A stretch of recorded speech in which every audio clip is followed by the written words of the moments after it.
Good afternoon, ladies and gentlemen. It's hard to believe, but here we are, the final game of the 2025 Grand Forks International after a fantastic week of baseball.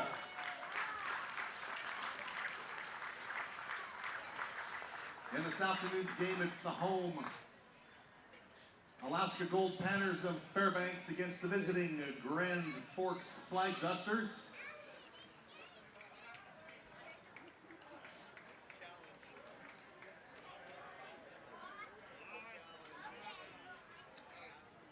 Our officials on the field for this afternoon's final game: at first base will be Matthias Smith, at second base Tyler Pentland, at third base Ethan McNamara, and behind home plate it's Blaze LeVay.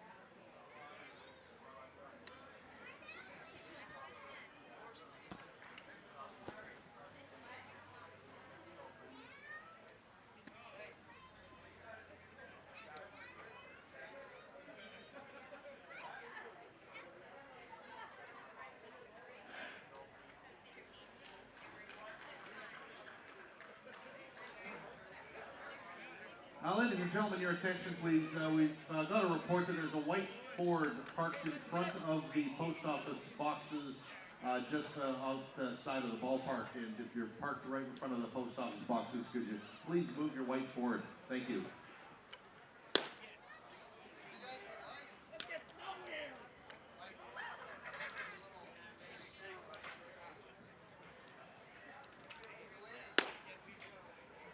On the field for the home Goldpanners. Ladies and gentlemen, we are back here in Grand Forks, and after a week of play, we have arrived at this evening's championship game. The Goldpanners win in dramatic fashion in a spectacular game earlier today. A game that started at 9 this morning and played till 1:30 p.m., a 15-inning marathon. The Goldpanners outlast the Seattle Studs and advance to today's championship game.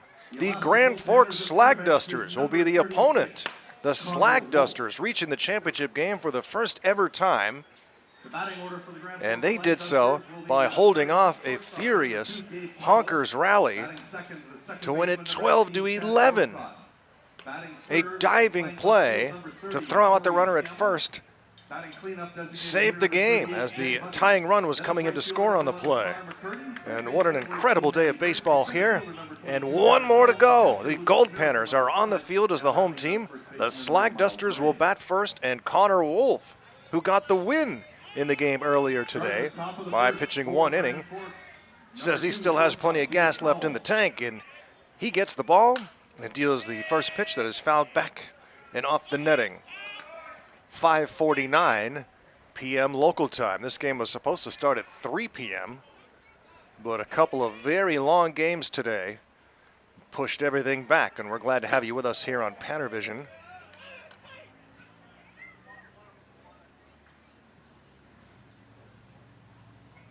Garo Von Dane with you here live. One last time in Grand Forks to decide the championship. The Panners have not won the championship since 2019, and the Slag Dusters never have. Here's the 2-1 pitch from Wolf to Gabe Powell, who skies this one down the right field side, heading foul, and on the run, making the catch towards the fence is Hunter Friedberg. And Powell is out number 1, brings up Chad Northcutt. The lineup for the Slag Dusters: Powell and Northcutt, followed by Corey Scammell. The designated hitter in the cleanup spot is Jay Huggins. Batting 5th, the right fielder Connor McCurdy. Manny Birch is the third baseman, batting 6th. Darren Kolk in the 7th spot. Lucas Miracle 8th, and Miles Gray 9th. We got the Slag Dusters lineup moments before the game, so still getting caught up here. And Connor Wolf, meanwhile, can he get 2 wins in one day? This one is lifted high to right. It's carrying. It's going back, and making the catch on the warning track is Hunter Friedberg. You can see the warning track clay coming off of his cleats as he makes that catch in deep right field. A long drive by Northcutt is out number 2. Brings up Corey Scammell for the Grand Forks Slag Dusters. A big crowd here today, and they have seen some incredible baseball. That fantastic 6-4 Goldpanner win, and then the 12-11 Slag Dusters win. Ground ball to the right side, and Sloan Barrett running to his right, throwing to his left. Takes care of Scammell, and a 1-2-3 first for Connor Wolf. Goldpanners coming to bat. 3 up, 3 down retires the side, taking us to the bottom of the first inning. And the visiting Grand Forks Slag Dusters take the field.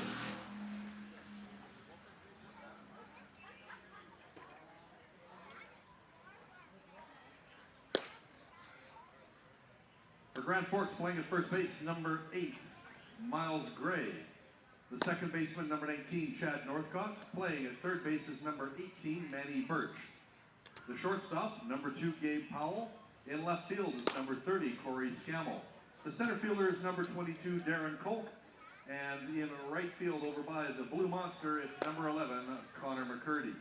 The catcher, number 5, Lucas Miracle. And the starting pitcher this afternoon for Grand Forks, number 25, Logan Bradford. Batting order for the Goldpanners, starting out center fielder, number 12, David Shackelford. Batting second and the designated hitter is number 3, Garrett Davidson. He's followed by the catcher, number 38, Ian Armstrong. Batting cleanup, first baseman, number 33, Efren Ortega. Then it's third baseman, number 16, Vince Van Verlo. Batting 6th, number 7, the left fielder, Evan Rolbiecki. Batting in the number 7 spot. Goldpanners come to bat here in the bottom of the first inning. Number 15, Lucas Shermer, and rounding it out right No score after Connor Wolf goes 1-2-3 in the top of the first. The Goldpanners batting order looks like this against the right-hander Logan Bradford. Logan Bradford getting the start for the Slag Dusters. He will face David Shackelford, then Garrett Davidson, the designated hitter. Catcher Ian Armstrong, and in the cleanup spot, first baseman Efren Ortega. Vinny Van Verlo playing third and batting 5th. Evan Rolbecki is the left fielder, batting 6th. And this one is line to left, a base hit for Shackelford. The bottom 3 in the batting order for the Goldpanners: Sloan Barrett, the second baseman, shortstop Luke Shermer, and Hunter Friedberg is the right fielder, batting 9th. Goldpanners and Slag Dusters for the championship. What do these teams have left after such an emotional day of baseball?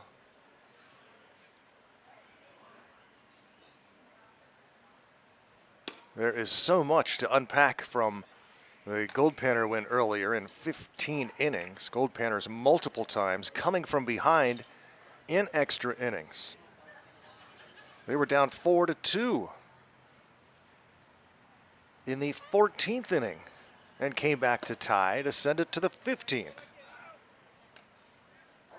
2 balls and no strikes on Davidson. And then a 1-out single in the 15th for the Goldpanners by Luke Shermer. An infield hit. Put the winning run at first, and Evan Rolbecki with the smash to deep center field. A walk-off 2-run home run for Rolbecki ends the marathon and sends the Panners to the championship. Here's the 2-1 to Davidson. Liner to right, a base hit. And rounding second and holding up there is Shackelford. Goldpanners have won all 6 games here at the GFI. The Slag Dusters have gone 5-1. They had a 9-1 lead on the Honkers today, and they led 12-7 in the 9th. And the Honkers stormed back to get to within 1, and had the tying run at third, and there was a ground ball to the right side, looked like a hit. And the second baseman made a diving play, got up and threw to first in time to end it and put Grand Forks in this championship game. Connor Wolf, who is starting this game and finished the last game, is the last pitcher on the roster that's available, but the Panners do have some coaches that could pitch. And this ball is destroyed to left. Is it fair? No, it hooks foul onto the highway from Ian Armstrong, displaying that power again. If you missed that game earlier, the Goldpanners Studs game, it is archived on YouTube, and I highly recommend you enjoy that game because it was indescribable. One of the greatest games I've ever been a part of, and it was, we've seen a lot of fantastic finishes and thrilling endings, but this game was an emotional roller coaster from beginning to end for 4.5 hours. I mean, just an extraordinary game with incredible effort from both teams. And this one has popped up and out of play. So many great plays and efforts by everybody on the field. And clutch moments. Big at bats. And the pitching was sensational, especially for the Goldpanners. The 2-2 is grounded. Back to the pitcher. He knocks it down with the glove, throws to second. They'll get one out there.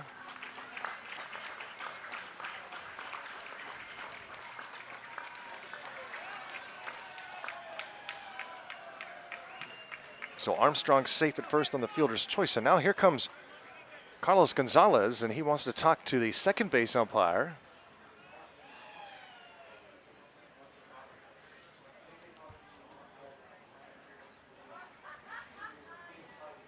Well, Coach Gonzalez, as the Goldpanners are now in the first base dugout in the shade.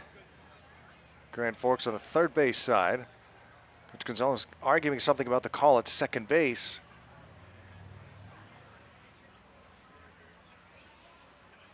Gonzalez was very frustrated with a lot of calls in the first game. There were a lot of close plays. There was just so much that happened, as the officials here are going to talk this one over. Goldpanners finished that game earlier today with 6 runs on 15 hits. Took a while to get the offense going, and they keep the call out at second base.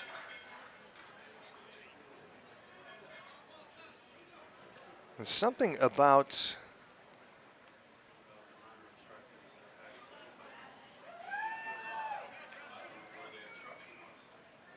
and Coach Gonzalez is heading back to the dugout. He will lose this argument. And the Goldpanners will have runners at the corners.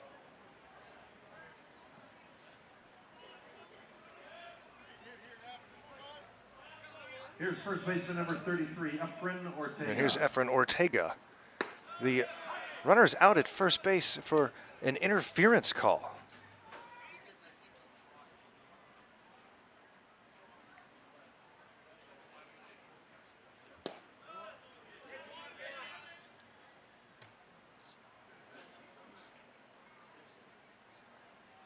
So 2 down with a runner at third. Ortega, the batter. He has had a great GFI tournament. That 15-inning game earlier today ties the mark for the longest game in GFI history at 15 innings. The Seattle Studs played in both of them. They got a victory last time. This one is smoked to left. It will land at the feet of the left fielder, and he bounces up on him, and he can't find the baseball. So the Goldpanners strike first as Shackelford comes in to score. And Ortega continues to swing a hot bat, and the Goldpanners have a 1-0 lead. The left fielder, Scammell, had trouble with that one, and it landed right in front of him. and then took a hop, and he had no idea where it was, but Ortega will settle for a single. And here's the right-hander Bradford.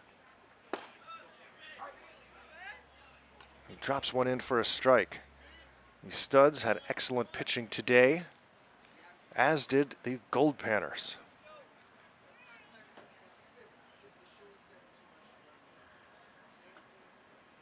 0-1 pitch. With 2 outs is down low 1-1. Luke Sarantos for the Goldpanners started went 4 2/3, giving up just 1 run. Brent Godina 2 scoreless. And then a monster effort from Jonah Walker, 4 innings, 1 run on 4 hits. And getting out of some huge jams. Jack Clark at inning and a third, scoreless.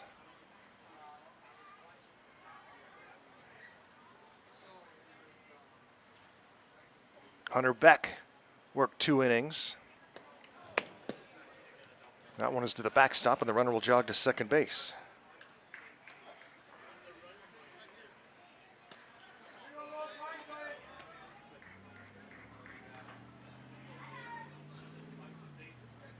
Connor Wolf finished the game with 1 scoreless.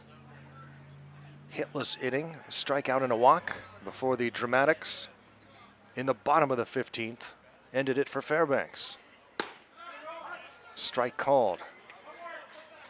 3 balls and 2 strikes on Vinny Venverlo with the right-hander Logan Bradford on the hill. And the payoff pitch from Bradford.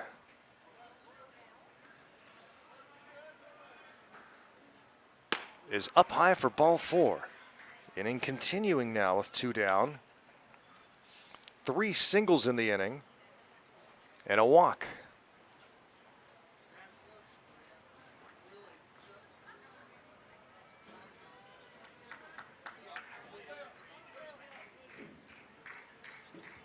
Evan Rolbecki, his first at bat since that gigantic home run to end the ball game earlier today.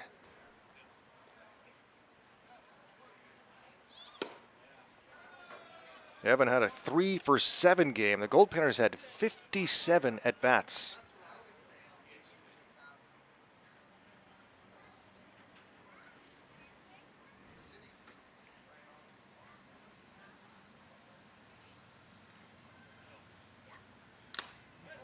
Foul tip. There were a few times today when it looked like the Studs had that game wrapped up. They took a 1-run lead in the 11th inning. And then the Panners came to bat, and Ian Armstrong, the first batter of the bottom of the 11th, the solo home run to tie it. And this ball is a base hit to left. The runner will be held at third, and then the left fielder drops the ball. And he was still held at third. Well, Coach Dawson was trying to wave him home at that point, but Ortega had put the brakes on. And so the 4th hit of the inning, but it's still just 1-0. But the bases are now loaded, and the Goldpanners will look to Sloan Barrett to see if he can break this game open in the first. Logan Bradford. Neither team can possibly have much pitching left. We know about the Goldpanners situation. Wolf is the only listed pitcher on the roster that's available. And this one's popped up left side. And Manny Birch makes the catch, and wow. A 4-hit, 1-walk inning, and the Panners get 1. But they lead at 1-0 after 1.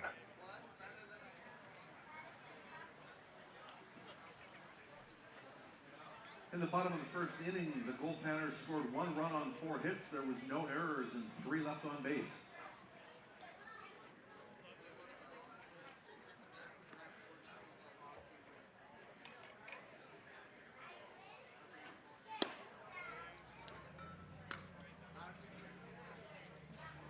After 1 complete inning of play, the Alaska Goldpanners lead the Grand Forks Slag Dusters 1-0.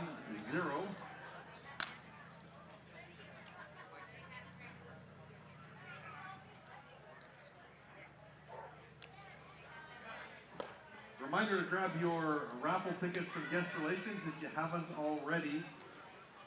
Plenty of prizes up for grabs in this final game of the day. Prizes from Total Pet, Boundary Chamber of Commerce, IDA Pharmacy, The Wooden Spoon, New View Optical, Ultimate Hockey, Pharmasave, and Integra Tire. So get your complimentary raffle tickets at Guest Relations if you don't already have them.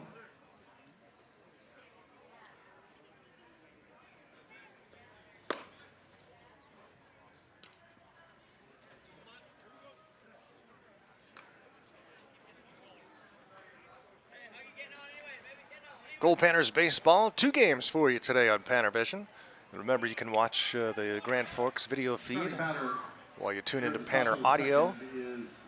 Our next game, we'll all be back on PannerVision again, as we'll be back in Fairbanks for a Thursday night meetup with the Pro-Am All-Stars.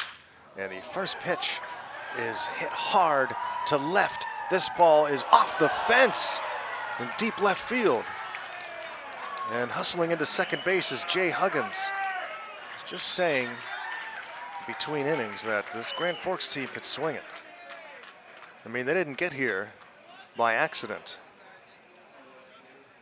They've gone 5-1 here at the tournament, beaten some very good teams. And they scored 12 against the Hawkers just a few minutes ago when that game ended. Connor McCurdy. A lot of older players on this Grand Forks roster. The Panners squander a big opportunity in the bottom of the first. And that fastball is fouled back to the netting.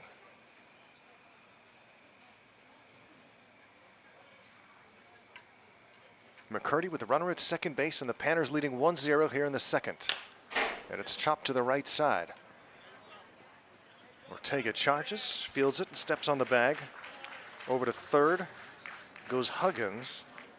3 unassisted on McCurdy, and that will bring up Manny Birch, the Slag Dusters' third baseman. Third baseman number 18. It is a hot day here in Grand Forks. The crowd isn't as wild as it is in the night games, but a big crowd here. A lot of fans in the grass behind the right field fence. A lot of people up the left field line, inside the park and out. Blue Monster pretty full, and the grandstands above us are packed. Said our goodbyes today to the Hawks and our friends with them and with the Studs. Panners the last team in town. The hotel is awful quiet now. We had 4 teams staying there. Only the Panners remain. Manny Birch with a 1-ball, 2-strike count against Connor Wolf. And it goes around for strike 3. First strikeout for Wolf. Brings up Darren Kolk, the center fielder. A left-handed hitter against the righty Wolf, trying to bring that runner in from third. What do the Slag Dusters have left for this championship game? Panners went back to the hotel between games. Just kind of showered, changed, and relaxed for a bit in the cool air conditioning. I mean, how do you handle it when you've got a split doubleheader like this? This one is sliced into left. It'll land in front of Robecki, and that brings in the tying run as Huggins comes in to score. An RBI single for Darren Kolk. And the crowd loves it as the home team Slag Dusters bring in a run to tie this game here in the second. Brings up Lucas Miracle. Slag Dusters catcher. Garrow Von Dane here in beautiful Grand Forks. We'll spend the night here. Number 5, Lucas Miracle. And then head out around noon tomorrow, and there's a base hit to right. First and second with 2 down. Brings up Miles Gray in the 9th spot. Around noon tomorrow, Craig, our bus driver, is going to drive us to Spokane across the border And next up, Hopefully for that the goes Grand smooth. Forks Slag Often Busters, interesting going back into the United number 8, States, first baseman Miles Gray. especially nowadays, eh? And then we'll fly out of Spokane around 6 p.m., head back north, get a little bit of time off, and the pitching staff needs it. They've all been used this weekend. I don't know what we'd be doing if we had a game tomorrow. But it won't be till Thursday.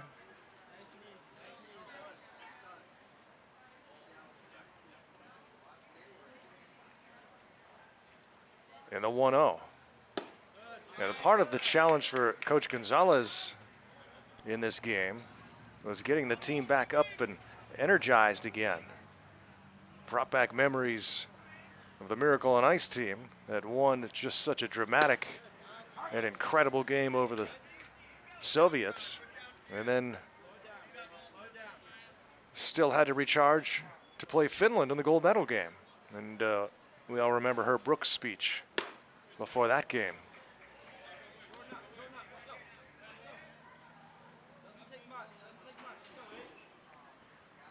Miles Gray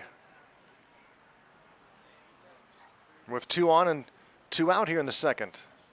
Wolf's pitches outside.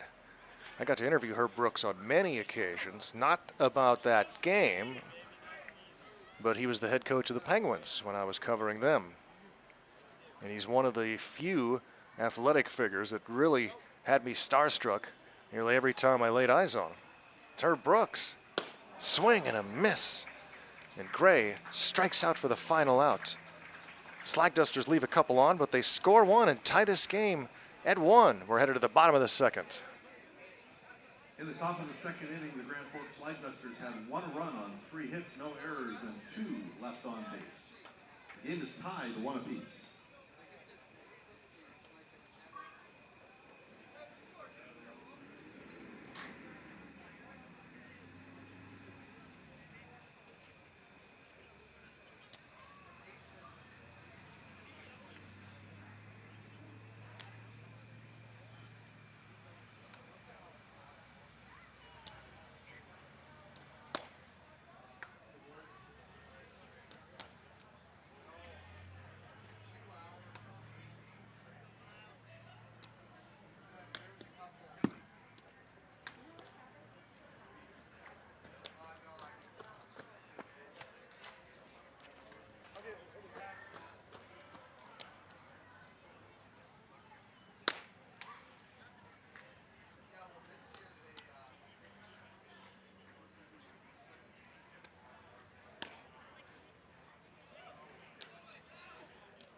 Welcome back to beautiful Grand Forks, British Columbia. It's been such a great time here. I mean, just an awesome time. Coach Gonzalez and I, bunkies here at the Grand Forks Inn, talking about that today. Just one of the best trips here, certainly that I've ever had. And the Panners trying to cap it off with a championship. Tied at 1. And this ball is hit into shallow left for a base hit. The Goldpanners have the leadoff man aboard again here in the second inning as Luke Shermer singles to left center. Goldpanners already with 5 base hits. Brings up Hunter Friedberg, one of the few Goldpanners that did not play in the first game today. Number 5, right fielder Hunter Friedberg. So he's a little more fresh than the others. We're out here for 15 innings. Friedberg fouls this one back to the netting. Hunter, sophomore from San Diego. What an unusual set of circumstances today with the eternal first game and then a little break and then wondering when this game was going to end. And a bunt is put down, and it's a good one, third base side, and safe is Friedberg. And something the Goldpanners have struggled with all summer long, including the game earlier today. Hunter Friedberg shows how it's done. A bunt single. Panners have had all sorts of problems bunting this year. And Friedberg puts down a dandy and two aboard with nobody out for David Shackelford. The Studs had some perfect bunts in that first game. It was such a contrast of styles with the Goldpanners and Studs in that first game, and yet it was so close throughout. Nobody ever had any breathing room.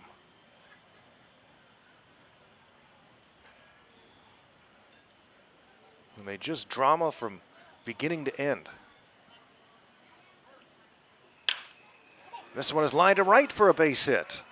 On his way to third is Shermer, and he will be held there. And so the bases are full of gold with nobody out here in the second inning. And now all sorts of trouble once again for Logan Bradford. His Goldpanners already have 7 hits. And standing in will be Garrett Davidson. Davidson with a huge 2-run single earlier today in the 14th inning. And this one is hit high into right field. It'll be enough to score the run from third. And the ball is caught by McCurdy, and jogging home to give the Goldpanners the lead is Shermer. RBI, sac fly for Davidson.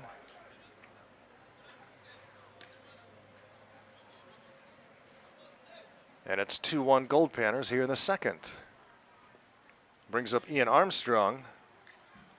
Now batting number 38, catcher Ian Armstrong.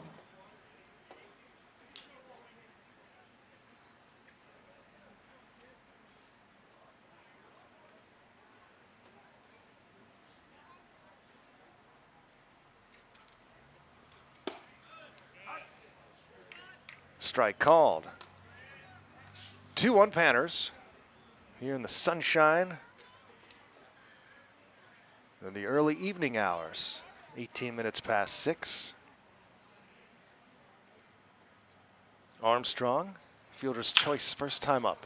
Hard hit ball to left. That'll drive in a Goldpanner run. As Friedberg comes in to score, it's misplayed again in left. All sorts of problems for Corey Scammell out there in left field. He's having trouble just putting his hand on the baseball. Armstrong drives in another Goldpanner run, and it's 3-1.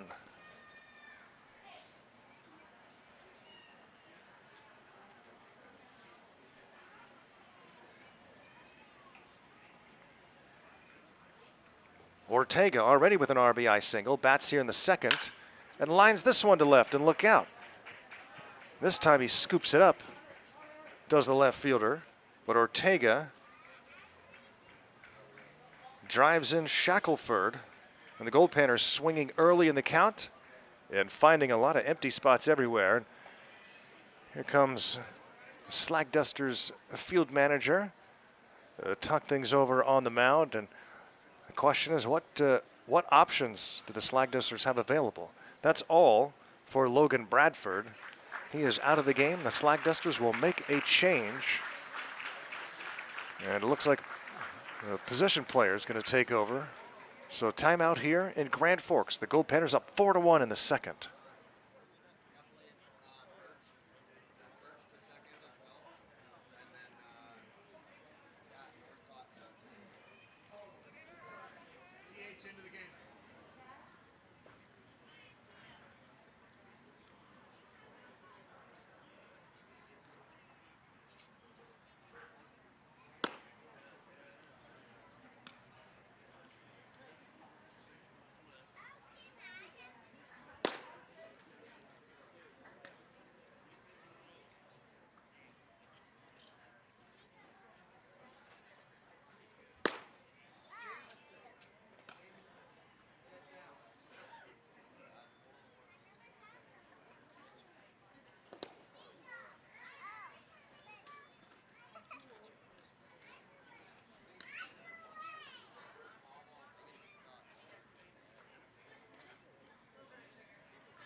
Well, clearly the Slag Duster's in trouble too in terms of having arms available, so the shortstop, Gabe Powell, is now pitching.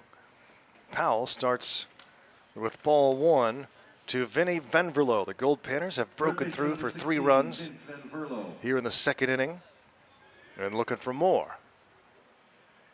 Right-hander Powell misses upstairs. It's 2-0. The Goldpanners with 4 runs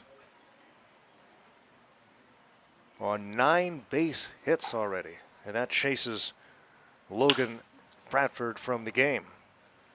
Sharply hit foul ball. And it looks like the DH, Jay Huggins, is now the third baseman. A lot of changes around the infield with the shortstop, Gabe Powell, coming into pitch. 3-1. So Powell comes into pitch. Chad Northcutt moves from second to short. Manny Birch goes from third to second. And Jay Huggins, the DH, is now at third base. Here's a ground ball to short. Out at second base. Safe at first, so the run comes in as Armstrong scores. And the fielder's choice for Venverlo brings in another Goldpanner run. 5-1 Goldpanners here in the second. Evan Rolbecki singled in the first inning, now bats here in inning number 2. Championship game here in Grand Forks. Both teams overextended today in their first game, so very thin in pitching arms available. And imagine if Carlos Gonzalez had operated things differently with his staff. I mean, he had some of his best arms available today and had to use every one of them. Ground ball up the middle and through for a base hit. Rolbecki 2 for 2. First and second with 2 down. And the crowd a little quiet right now as they see what's going on here. Second baseman number 10, Sloan Barrett. Sloan Barrett, the 9th batter of the inning. 4 runs are in. It's a 5-1 lead. Barrett takes a strike. Goldpanners have played so well here in Grand Forks. The offense came to life. Pitching was strong and consistent. Defense, very good. And Coach Gonzalez heard from a lot of people after that first game about what a great job he did coaching and making decisions in that 15-inning win over the Studs, including from Studs head coach Barry Aiden, who's been around a long time in the coaching game and played high up in the Seattle Mariners organization.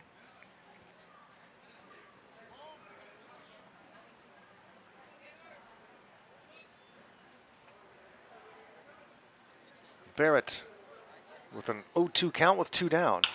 Swings and hits this one, and it's fielded by the first baseman, Gray, and he steps on the bag for the final out to put an end to this inning. But the Panners send 9 batters to the plate. They score 4 runs and lead at 5-1 after 2.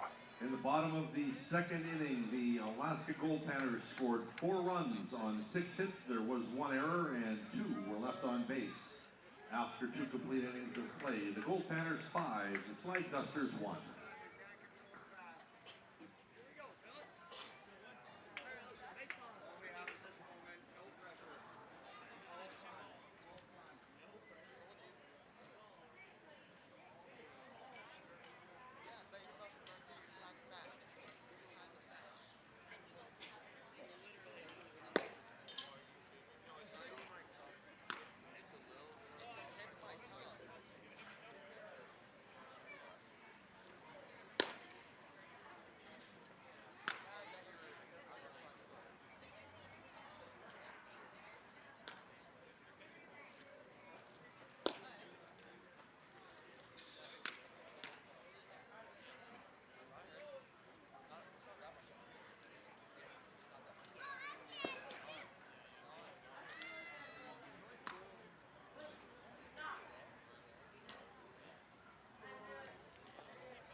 Starting the top of the third inning for the Grand Forks Slag Dusters, the top of their batting order, number 2, the pitcher, Gabe Powell. Gabe Powell, who is now pitching, will lead off for the Slag Dusters in inning number 3.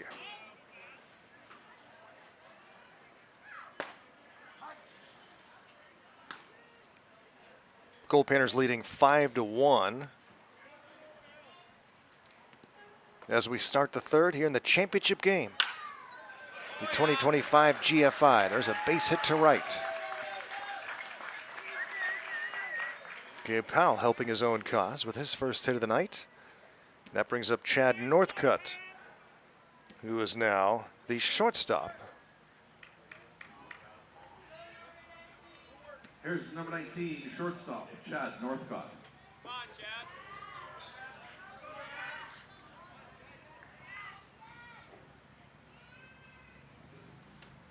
And Connor Wolf, the right-hander, starts with a pitch up high on the right-hander, hitting Northcutt.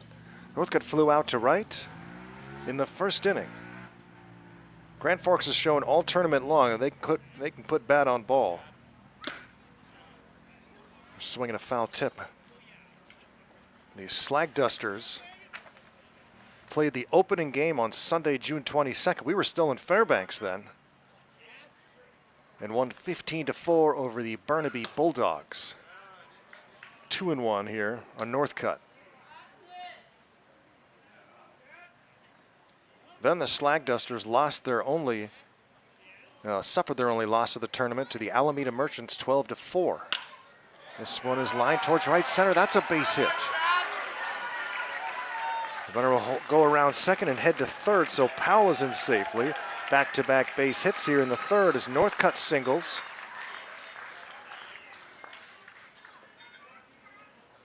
And Slag Dusters at the corners for Corey Scammell, who grounded out to second back in the first. So the Slag Dusters' only loss of the tournament was to the Alameda Merchants, who started the tournament 3-0. And then Grand Forks beat the Seattle Blackfins. That's how you knew there was something different about this team.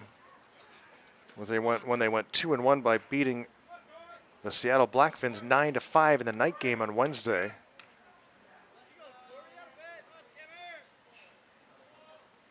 And then they defeated the Everett Merchants on Friday to win the top seed in the Seminoff division.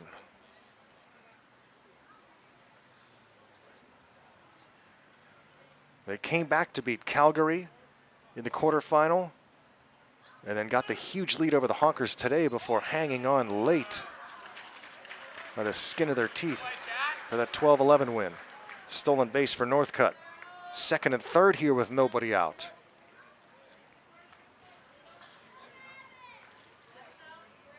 Connor Wolf in some trouble here in inning number 3 with the Panners leading 5-1. And this one is grounded to the shortstop, and he will throw to first for the out there.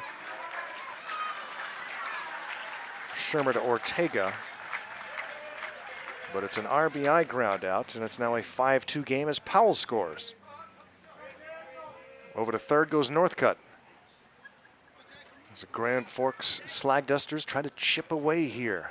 Third baseman number 38, Jay Huggins. Connor Wolf facing Huggins here in the third.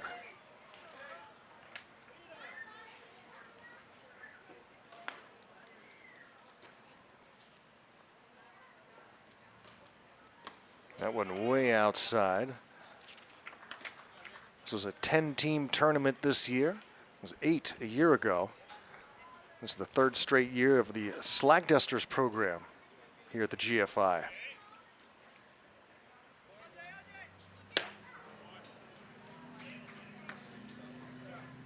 Several players from this region and some out-of-towners. And Wayne Northcutt, the head coach, played for the junior national team back in the 70s. And strike 3 called. Huggins goes down looking. It is the third strikeout for the Wolf of Missouri. And here's Connor McCurdy who grounded out to first in his first plate appearance. You know, Wolf trying to minimize the damage here in the third. Runner at third base, trying to protect this 3-run lead. Manny Birch is on deck.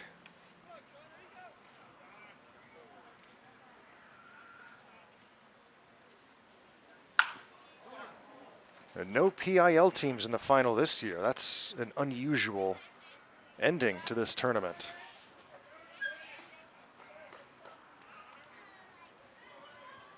Studs won a few in a row. The Blackfins won last year. There were 3 years that there was no GFI when the floods wiped out, severely damaged the park and the town, and the 2 years of the pandemic. It was all right after the Panners won in 2019. And this one is lined to right. That's a base hit. In to score is Northcutt. And Connor McCurdy drives in the 3rd run of the game. The crowd is delighted. 6 hits and 3 runs already for the Grand Forks Slag Dusters.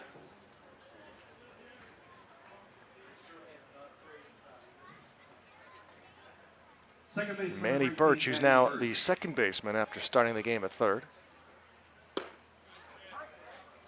Struck out swinging in the second.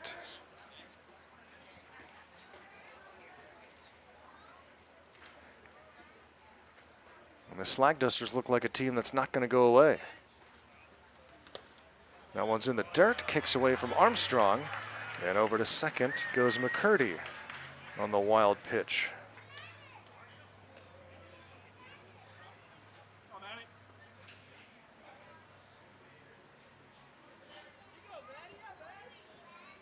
Slag Dusters creeping back into this one.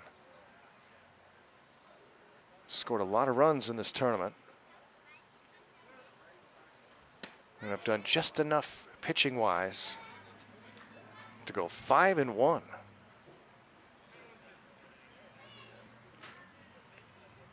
Goldpanners are a popular team here in Grand Forks,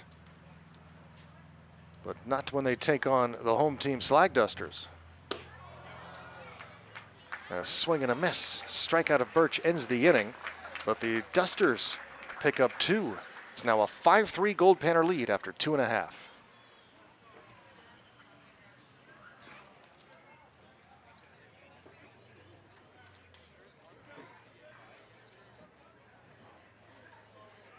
In the top of the 3rd inning, the Grand Forks Slag Dusters scored 2 runs on 3 hits, no errors with 1 man left on base.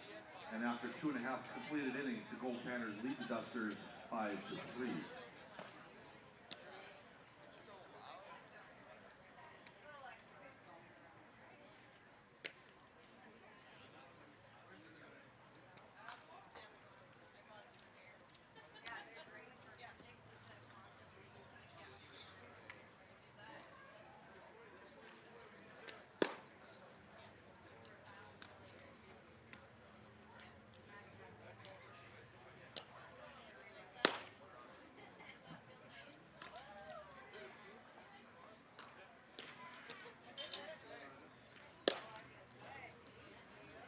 At the end of this next half inning, folks will draw the first of our raffle numbers. So have your tickets handy at the end of the 3rd inning. We'll start with the first of the many numbers that we're going to draw this game.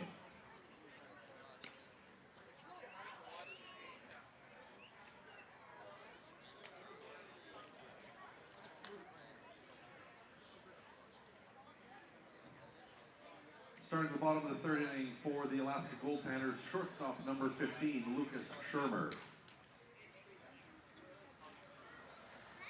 41st GFI here in Grand Forks, British Columbia, and Luke Shermer leads off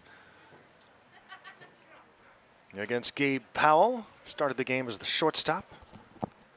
Call to the pen, brought him in to pitch, and he's got the Slag Dusters in a tight game now. It's 5-3 as we go to the bottom of the 3rd. Panners have scored runs in each of the first 2 innings. Look for more here in the third. And that pitch is a fastball up and in, and they say Shermer went around. Goldpanners had 9 batters to the plate in the second inning, scoring 4 runs.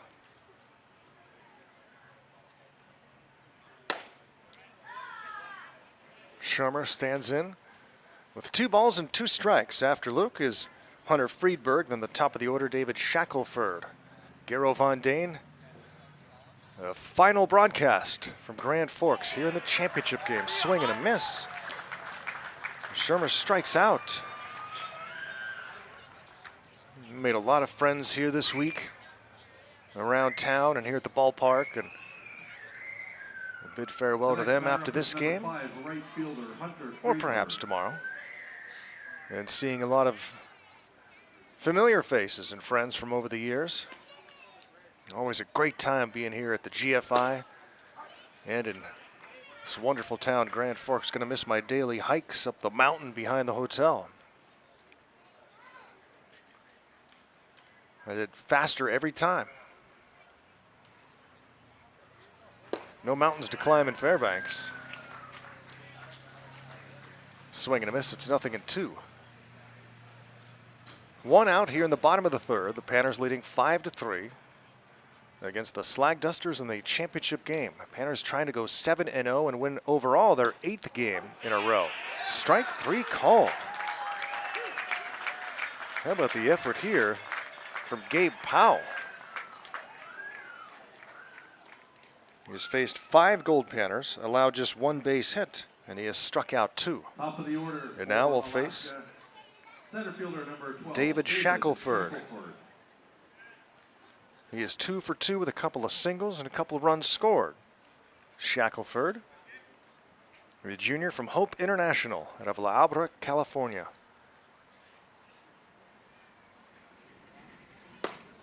Batting here with 2 outs. Goldpanners are going to need more than 5.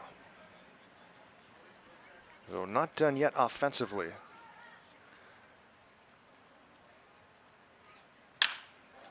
And this one is hit to second. And the Panners go quietly 1-2-3 here in the third inning. We've played 3 complete. It's the Goldpanners 5, Slag Dusters 3.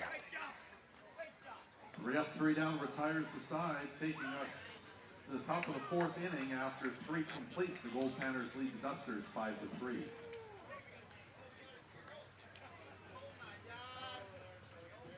Okay, folks, grab those raffle tickets. We've got a number of numbers to call. They all are going to start with the same 3 digits. The ticket series today all start with 664. Our first lucky ticket is 909. 909. Our next number, 388. 388. Our third number, 745. 745. And our final number this round, 890. Once again, 890. So if you have lucky raffle tickets ending in 909, 388, 745, or 890, you have won a prize. Take your ticket down to guest relations to claim it.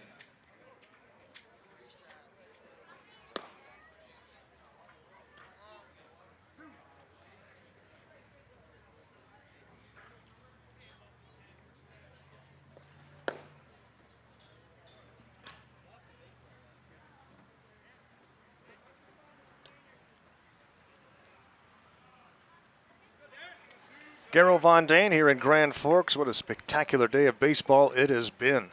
Wow. Incredible game earlier today. The Panners, a 4.5-hour, 15-inning win over the Seattle Studs. Man, those two, when there's something on the line, they have some incredible games over the years. And even when there's not, it's always a good one with the Panners and Studs. Panners take both meetings with Seattle here at the tournament. And that was just a wild one. The Panners now getting the emotions up again for the championship game just a couple hours later. The new pitcher is Brent Gadina. He threw 2 innings in the first game today, 2 scoreless on 3 base hits. He's got something left, and this one is grounded to the left side and knocked down by the shortstop Shermer, but no chance to make a play.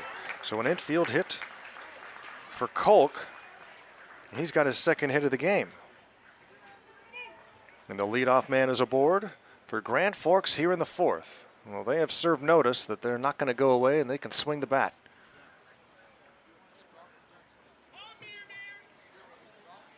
Here's Lucas Miracle, the Slag Dusters catcher.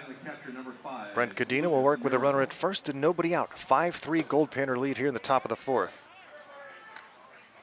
I talked to Studs head coach Barry Aiden a little while after that game ended, and he was, of course, on a real down after that exhausting loss, but did say that, told all of his players what an incredible game it was, how hard they all played, how much they gave in that game, and that to a man, they would never forget this one.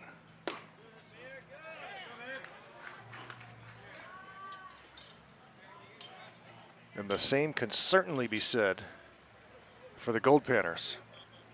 3-0 here on Miracle, and it's in the dirt for ball 4.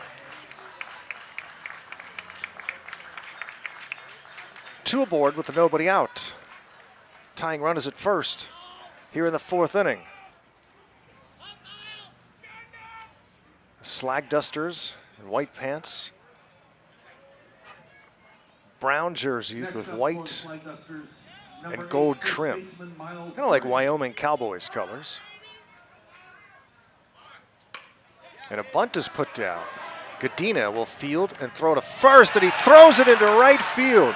He short-armed it into right field, and that brings in a Dusters run. It's 5-4.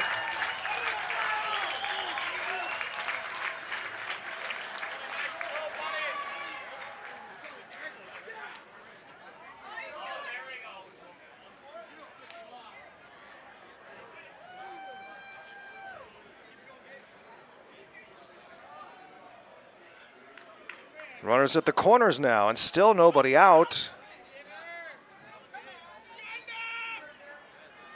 Next up, the pitcher number 2, Gabe Powell.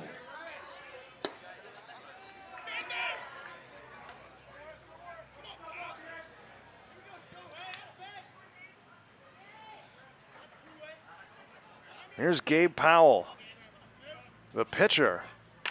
And he grounds one right side, it goes foul. The Slag Dusters are within 1 here in the 4th. They might be headed for another wild one here today. Panners are wearing those new blue jerseys with the pinstripes that were unveiled for the Midnight Sun game. Wore them Thursday night here against the Studs. Now again today against the Grand Forks Slag Dusters, who are trying to win their first championship here at the GFI.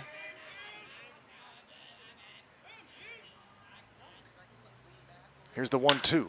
And this one is lined to right. It's carrying back to the fence, and it's off the base of the wall. 1 run comes in to score. And all the way over to third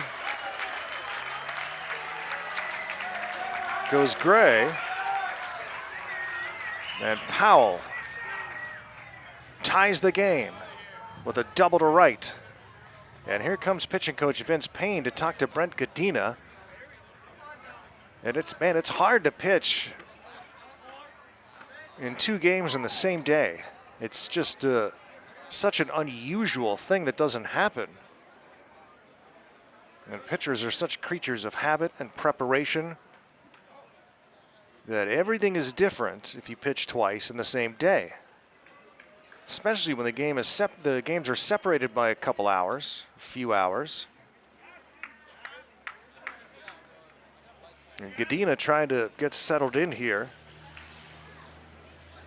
but it's been tough going. The first 4 have reached safely. There's Chad Northcutt. Second and third with nobody out. In a tie game here in the 4th.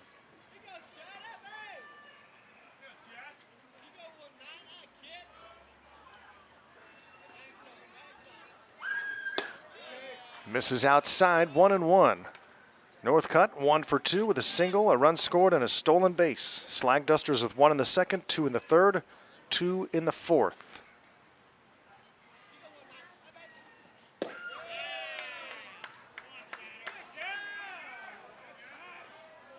Two and 1. Brent Gadina, the right-hander from Cal Riverside, 6'4", freshman from Lockford, California. In trouble here. That one is grounded to third. The scoop, they look the runner back, throw it to first, and get the all-important first out of the inning. 5-3 ground out by Northcutt, keeping the runners at their respective bases.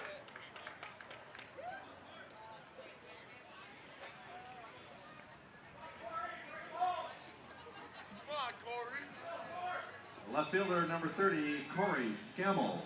Corey Scammell, 0 for 2 in the game with an RBI.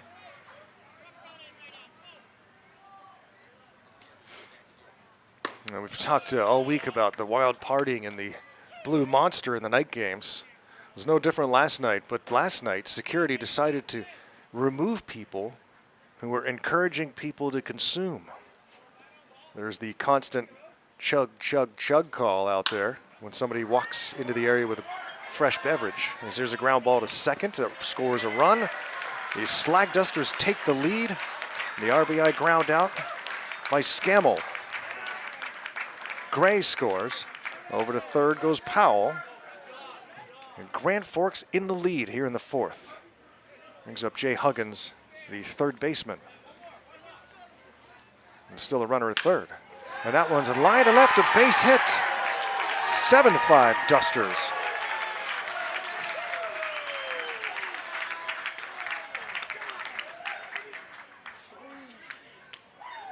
And what do we have here? The Slag Dusters erupting on the Goldpanners today for 7 runs, and we're only in the 4th. Right fielder number 11, Connor. The Panners just played 15 innings against the Seattle Studs and gave up 4 runs.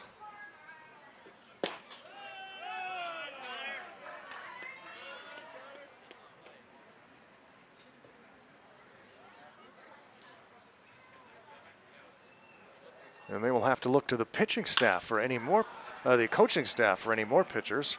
Ground ball to second. Barrett throws out Curdy. And that's it for the Dusters in the 4th, but they score and take a 7-5 lead into the bottom of the 4th.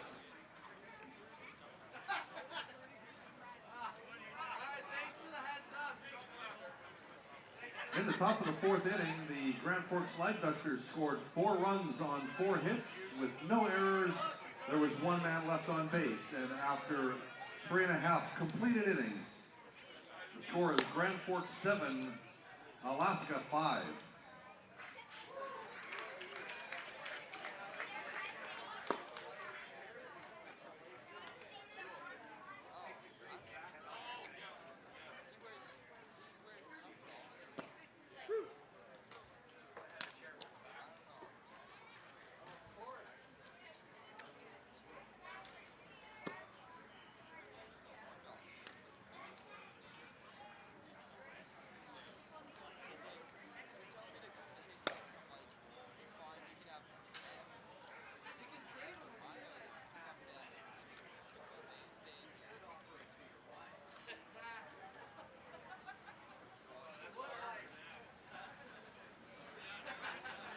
Panners find themselves trailing to Grand Forks here in the title game at the GFI here in 2025.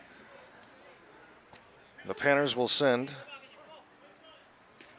Garrett Davidson to the plate, followed by Ian Armstrong and Efren Ortega, 2, 3, and 4 spots. Goldpanner batting order Goldpanners hitting the baseball all over the place, but still trailing 7-5. 10 hits over the first 2 innings. They went 1, 2, 3 in the third. Have left some runners on base. 5.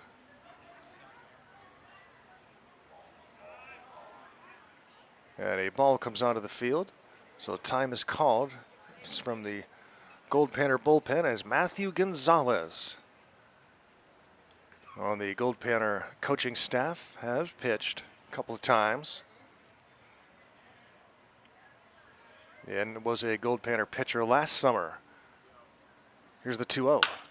Reaches down and grounds this one to second.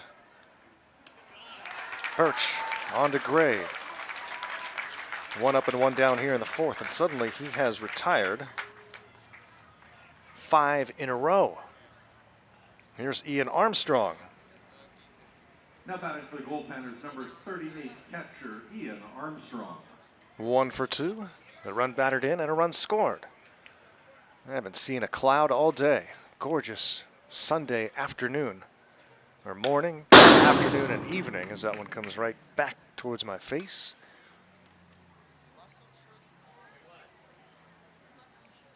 And who's going to hoist the trophy after this one?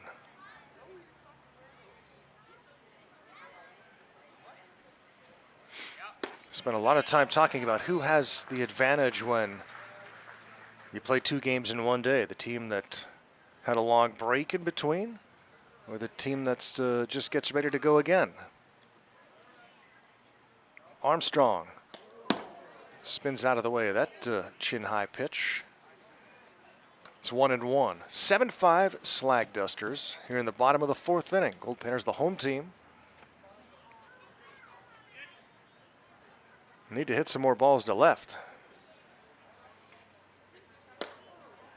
As the left fielder, Scammell, has been very shaky in left.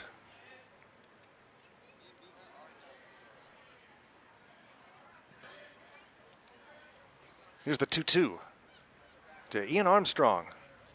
Upstairs, 3-2 from Gabe Powell.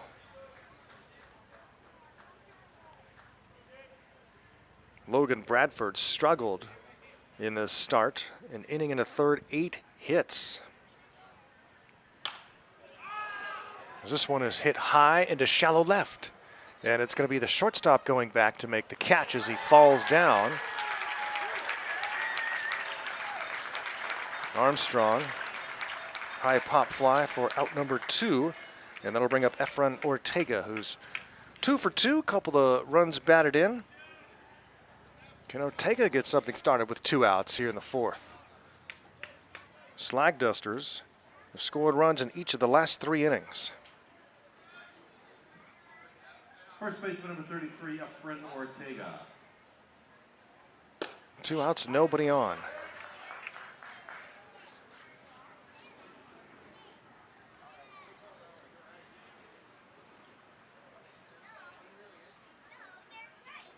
Six straight retired. That one's down low. 2 down, nobody on. At a 1-ball, 1-strike count, time is called. Lucas Miracle wants to talk to his right-hander. I put a few things on the Twitter page today, some pictures, also the game links. I put a link to the New York Times article about the Goldpanners and Midnight Sun game. That came out today. And also posted the home run by Evan Robecky in the semifinal game earlier today. Conference on the mound. We'll be right back to James Donaldson Park. It's the championship game here in Grand Forks.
Now coming to the mounds to pitch for Grand Forks, number 19, Chad Northcott.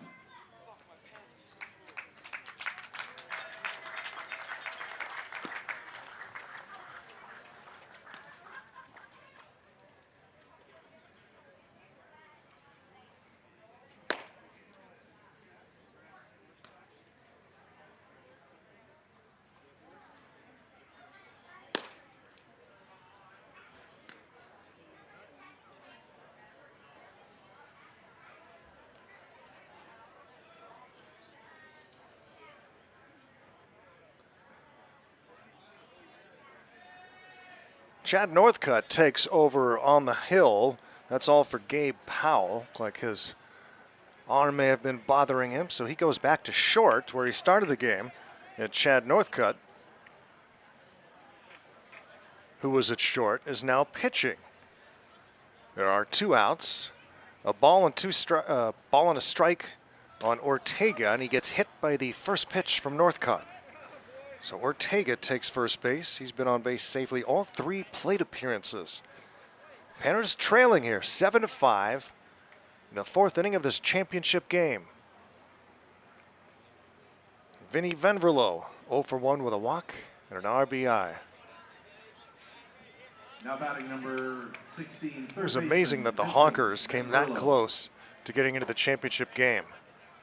A 1-3 series tournament start, backed in after looking like they had almost no shot to get into the playoff rounds.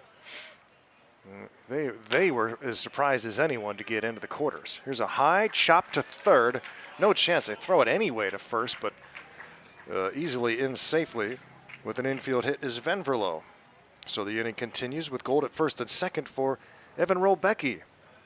2 for 2 in the game.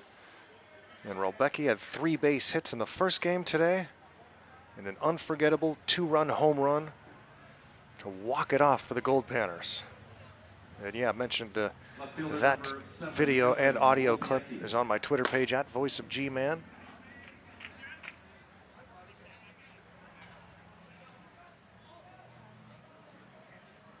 And what a thrilling victory for Fairbanks in an indescribable game. This one is lifted high in the infield. Running in is Huggins into foul territory. He can't make the catch. He overran it and had to reach back for it in foul territory. And the Panners still alive here. That would have been the final out. Instead, Rolbecki gets another crack at it here.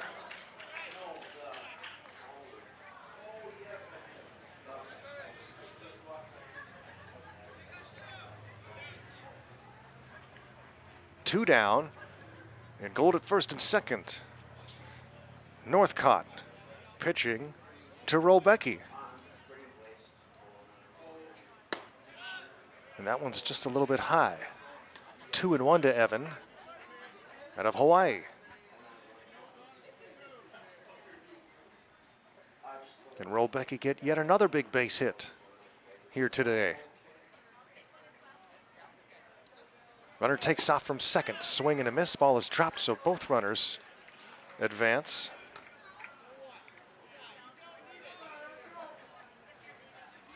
Second and third now with 2 down and a 2-ball, 2-strike count on Rolbecki. Barrett would follow.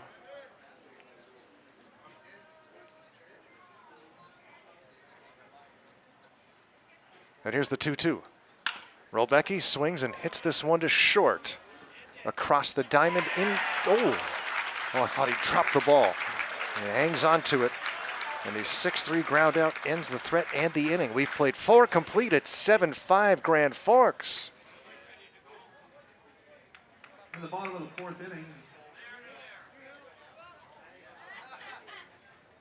the Alaska Goldpanners scored no runs on 1 hit. There were no errors. 2 men left on base. After 4 complete innings of play, it's the Grand Forks Slag Dusters 7, Alaska Goldpanners of Fairbanks 5.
Goldpanners and Slag Dusters here in the championship game at the Grand Forks International 41st Annual Edition here in southern British Columbia.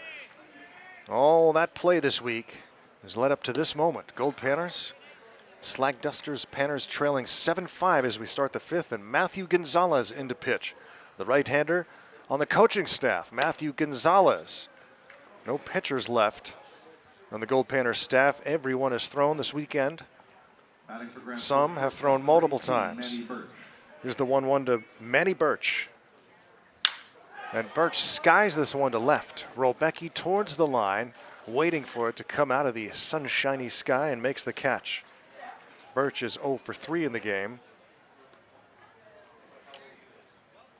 He's one of only 2 Slag Dusters to not hit safely in the game. And that brings up Darren Kolk. He's 2 for 2 with an RBI and a run scored. Righty-lefty matchup, Gonzalez.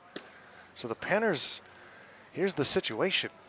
They've already dipped into the coaches to pitch, and we're only in the 5th inning. And this one is grounded up the middle and fielded by Barrett, and it's off his glove. I don't know if he had a play on it anyway, but unable to get to that baseball. Got his glove on it. And Kolk safe with an infield hit with 1 out here in the 5th. So you would think that the Panners would only have perhaps Vince Payne left to pitch, the pitching coach, who's 35 years old. He did throw 1 inning earlier this summer. And Matthew's not going to be able to go very long in this game. And we're only in the 5th. There's 5 innings to go. And this Grand Forks team shows no sign of slowing down offensively. The Panners are in some trouble right now, and their offense is going to need to start putting up some runs. Yeah, they have 5, but they're going to need a lot more by the way things look. Lucas Miracle swings and misses. It's 2-1.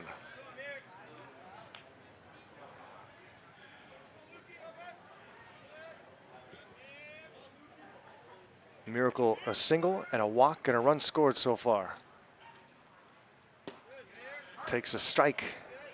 It's 2-2 from Gonzalez, who needs to be as efficient as possible. Panners hope to get a little more out of Godina. There he goes, just 1. Throw to first base, his runner dives back. Godina 1 inning and faced 8 batters, giving up 3 hits and 4 runs. And a swing and a miss. Gonzalez strikes out Miracle. And that brings up Miles Gray. Now the Slag Dusters also do not have much in the way of pitching. Number 8, Miles Gray. But offensively, 8 hits already. And they hit the ball hard. Panners also have a tremendous offense.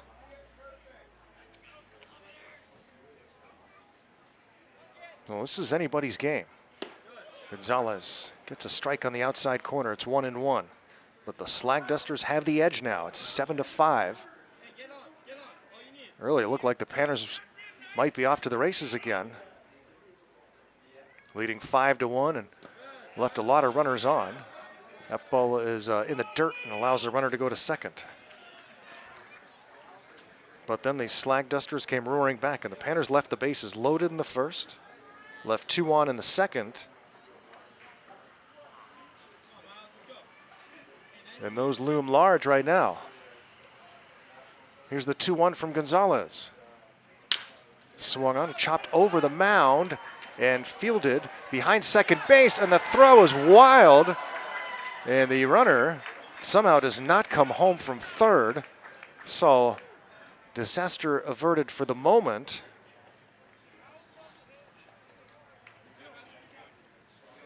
It's another infield hit, so should not have thrown that baseball. Second baseman. And let's see number if 2. the Panners can get out of this. Gonzalez facing Gabe Powell, who's 2 for 3 with a double, a single, and 2 runs scored at the top of the order. Gonzalez, the first pitch. It's called a strike.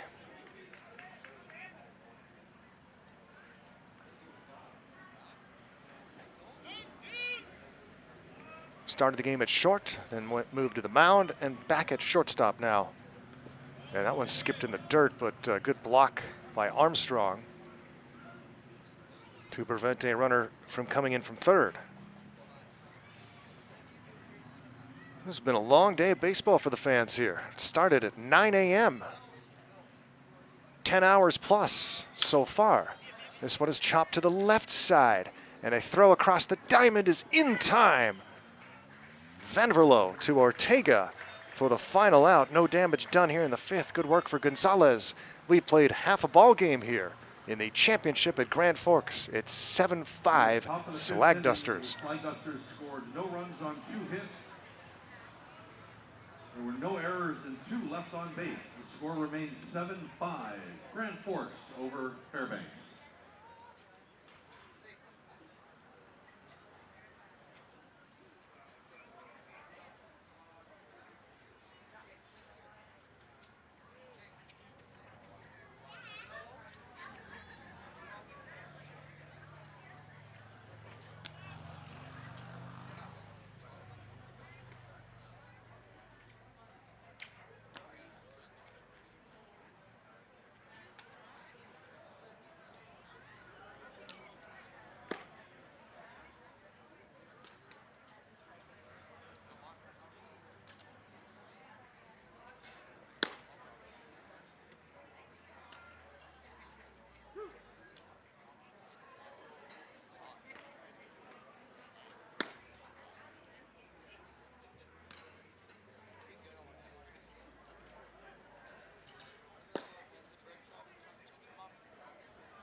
Chad Northcott back on the hill for the Slag Dusters, trying to protect this 7-5 lead as we go to the bottom of the 5th here in the championship game.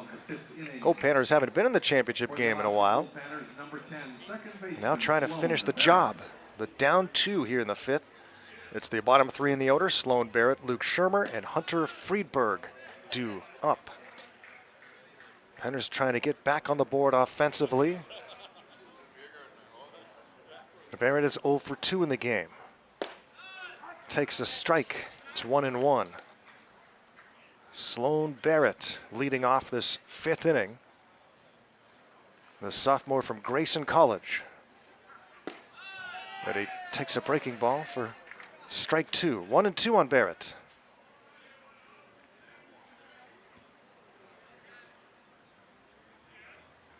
Northcott readies with the 1-2. And Barrett swings and fouls it off to stay alive. A hot day here in Grand Forks. Temperature's been getting warmer by the day over the weekend. And the 1-2. And it's down in the dirt. 2 balls and 2 strikes on Barrett, who's hanging in there, trying to give the Goldpanners a leadoff base runner here in the bottom of the 5th. Northcott, the 3rd pitcher of the game for the Slag Dusters, and he strikes out Barrett. Barrett goes down looking for the first out here in the 5th. Brings up Luke Shermer. And let's see if Shermer can get something started. He's having a 1 for 2 game. Number 15, Lucas Shermer. Shermer went 2 for 7 in the first game and scored on that 2-run home run. His infield single with 1 out in the 15th inning. Gave the Goldpanners some hope. And Rolbecki with the fireworks after that. The Panners trying to get up emotionally again for the championship game after just an exhausting incredible, emotional win. And this one is a base hit to right. Shermer is 2 for 3, and the Goldpanners have a runner at first base. Brings the tying run to the plate, and Hunter Friedberg. Friedberg with a bunt base hit in the second inning. He struck out looking in the third. You're now facing Chad Northcott for the first time in the game.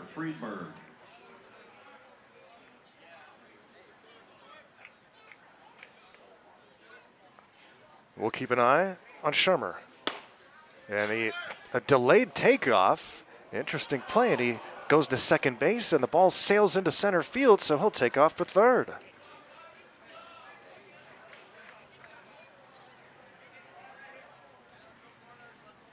Stolen base E2. Allowing Shermer to get to third, and he's 90 feet away from a Goldpanner run. Friedberg has a chance to draw the Goldpanners to within one. Here's the 1-ball pitch, and he takes one upstairs for ball 2. This is a totally different kind of game after the one early, and I'm not talking about the pace of the game, but just you have all those tremendous pitchers going at it. And now both teams trying to fight for a victory with no pitching left.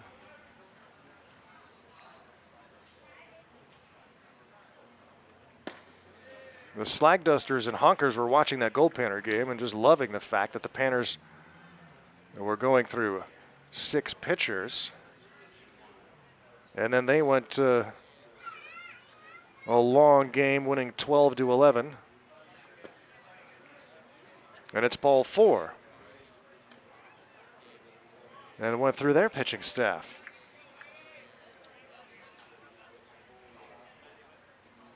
Two aboard now with Gold at the corners, and 1 out for the top of the order.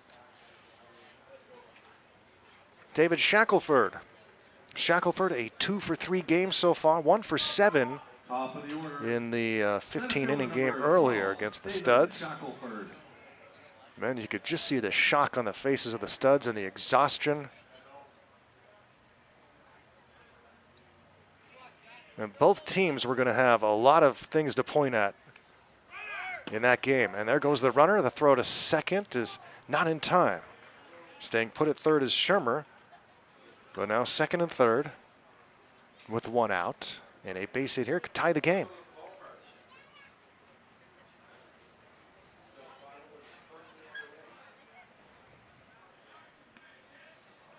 And the Studs certainly have those moments to look at, leading twice in extra innings. Leading by 1 in the 11th, leading by 2 in the 14th. That seemed to be it. Those runs were at such a premium. The 1-1 to Shackelford. And it's chopped towards third. The runner will break for home and score. The throw is to first. They take the out there. Shackelford gets an RBI as Shermer scores. And Friedberg has to stay put at second. So Gold at second base, now a 7-6 game. And we go to Garrett Davidson, the designated hitter.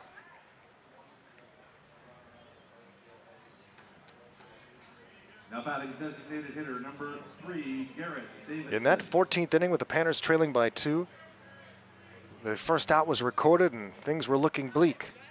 But then an infield hit for Alex Garcia, followed by a double for Shackelford. And you thought, oh boy, it's getting interesting now. And then Garrett Davidson, who had committed 2 errors in the top of the inning, delivers huge with a 2-run single to tie the game.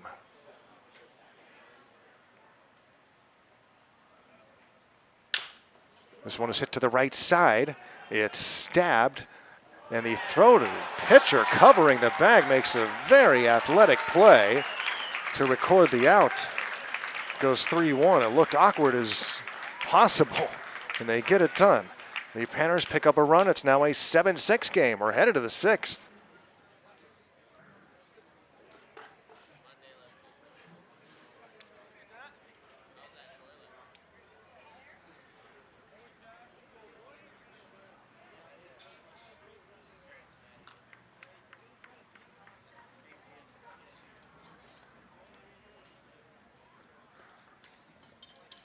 In the bottom of the fifth inning, the Goldpanners scored 1 run on 1 hit. There was 1 Grand Forks error and 1 man left on base.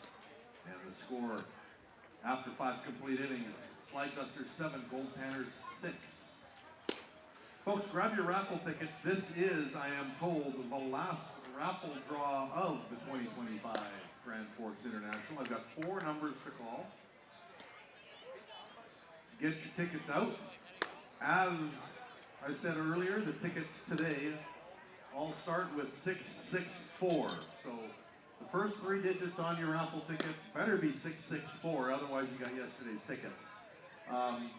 Here are your winning numbers. 834. 834. Our second number, 943. 943.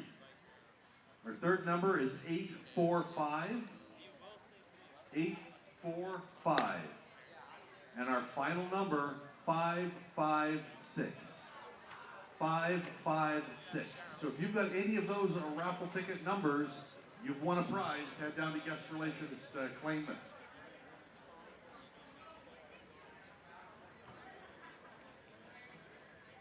Starting at the top of the 6th for Grand Forks pitcher, number 19. We start the 6th inning with the Goldpanners trailing Grand Forks 7-6 here in the championship game. The 41st annual GFI started back in 1975.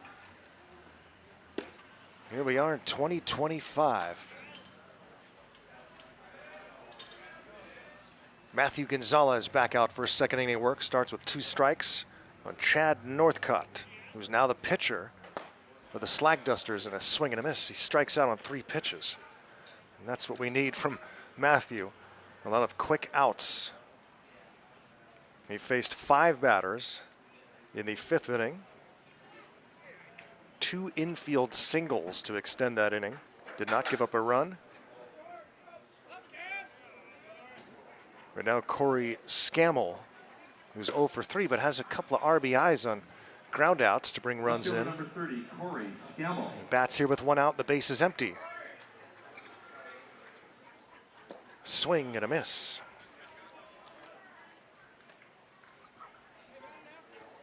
Nine hits for the Slag Dusters. 12 for the Goldpanners, and he strikes out Scammell. Quickly 2 down. And Jay Huggins, 2 for 3 days so far with a run scored and RBI. Now up for the Slag Dusters, third baseman number 38, Jay Huggins. Gonzalez gets a swing and a miss.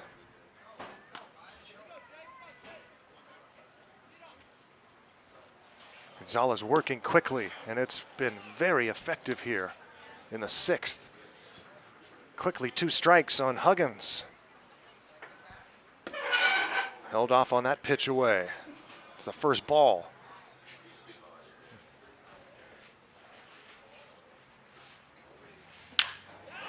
And there's a base hit to left. A single for Huggins with 2 outs here in the 6th. And Gonzalez will work to Connor McCurdy, who's 1 for 3 in the game. McCurdy, the right fielder for the Slag Dusters. The left fielder had all kinds of trouble fielding early on in the game. The Panners haven't hit it to him since. Number 11, right fielder Connor McCurdy. McCurdy swings and misses for strike 1. Second inning of work for Gonzalez. How far can he go?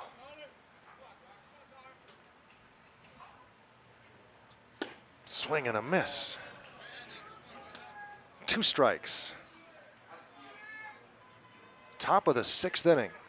Dusters by 1. Runner at first with 2 down. Here's the 2-strike pitch from Gonzalez. And he skips one in the dirt, and it bounces to the backstop, and that allows the runner to jog over to second.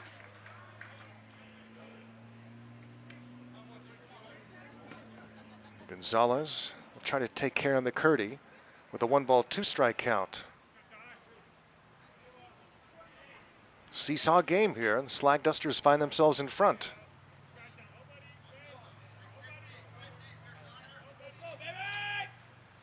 Swing Swing and a miss. He strikes out. Ball's dropped, so Armstrong will throw to first. Gonzalez strikes out the side, mixes in a base hit. It's 7-6 Slag Dusters going to the bottom of the sixth. In the top of the sixth, the Dusters scored no runs on one hit. There were no errors, and one man was left on base. The score remains 7-6, Grand Forks over Fairbanks.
Starting the bottom of the sixth inning for the Goldpanners, number 38, catcher Ian Armstrong will lead off for Fairbanks. Bottom of the sixth inning. Good work for Matthew Gonzalez in the top of the sixth. Striking out the side, facing four batters. Keeping the Panners within one. Now back to work offensively. Armstrong, Ortega, and Venverlo meet at the order here for Fairbanks against the right-hander Northcott, and it's popped up high into shallow right field. And making the catch is McCurdy. Armstrong, out number one.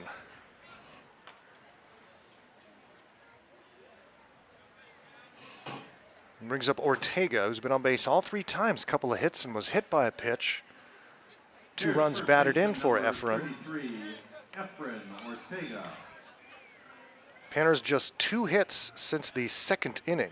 They had 10 hits in the first 2.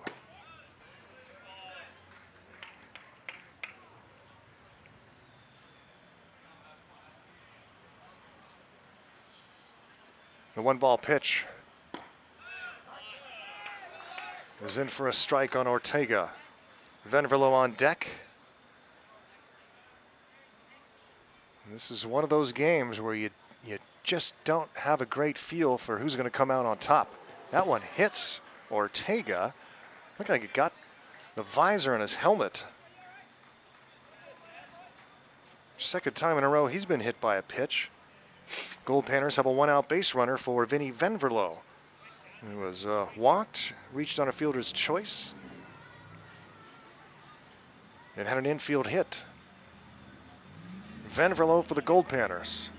The tying run at first base. 16, Vincent Venverlo. Freshman from San Diego. And a strike is called on number 16, Venverlo. Ortega at first, we'll keep an eye on him in the 7-6 ball game. Slag Dusters ahead here in the championship. The runner takes off and the ball is popped up shallow left though. Scammell is called off by the shortstop.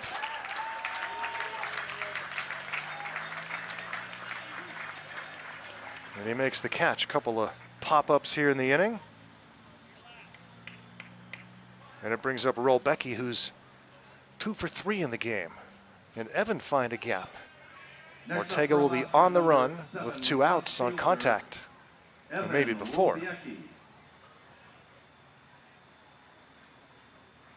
Northcott looking over his shoulder, delivers the pitch on the outside corner for a strike. Starting to get later in this ball game. The Panners need offense. Toss to first, runner back safely. Nearly anything can happen if you hang around long enough to get to the championship game. Because everyone is depleted at that point. And there goes the runner, and it's hit to the right side, base hit. And Ortega on his way to third. He'll have to stay there. And another base hit for Rolbecki. And now it's up to Alex Garcia will be the pinch hitter here. So Garcia will pinch hit and likely take over at second. Barrett ends an 0 for 3 day at the plate in this game. Garcia takes the strike. Alex broke a long cold stretch with an infield hit in the 14th inning of game one. Not game one, but the semifinal game earlier today. Garcia takes inside. Rolbecki staying put at first. Ortega is at third base. Garcia with a chance to tie this game. Runner takes off, and it's skied into left, headed towards foul territory. A long run, and making the catch, sliding next to the bullpen mound, is none other than Corey Scammell. Panners leave a couple on, trail up by 1.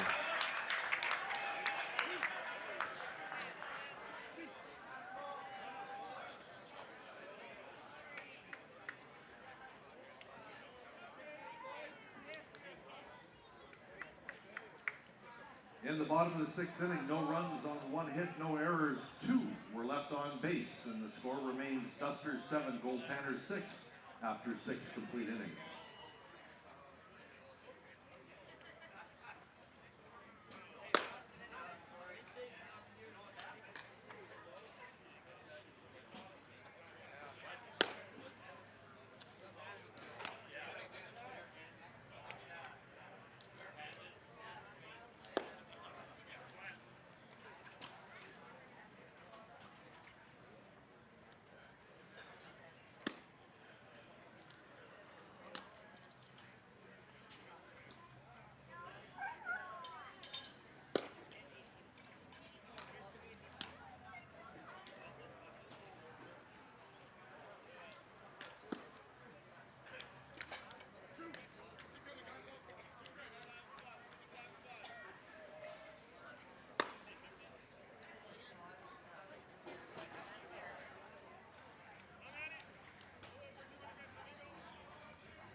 Goldpanners trailing 7-6 as we head to the final third of the championship ball game here in Grand Forks. Matthew Gonzalez back out for his 3rd inning of work. And it's a strike on Manny Birch. Man, oh man. Panners trailing here after that emotionally charged game versus the Seattle Studs earlier today, 4.5-hour game. Trying to get back up again for this championship. Shortstop number 18, Manny Birch. And the Dusters, a long game. They survived with the Honkers, holding off a late Honkers rally. Are trying to go back-to-back wins here on title day. The 2-2 pitch from Gonzalez. Swing and a miss. Strikes out Birch. Gonzalez has struck out 4 of the last 5 batters. Matthew has not given up a run in 2 1/3. He's given up 2 hits. 3 hits. They're all singles. 2 of them infield base hits. Center fielder number 22, Darren Kolk. Here's Darren Kolk, who's been on base all 3 times, 3 for 3 with 2 of those infield hits. He scored a run. He drove in the Slag Dusters' first run with 2 outs back in the 2nd. 1 strike pitch from Gonzalez, swing and a miss. Matthew just mowing down Slag Dusters right now, but the Panners' bats have gone quiet. A lot of pop-ups, high fly balls. And he waves and gets just a piece of that baseball to stay alive, does Kolk.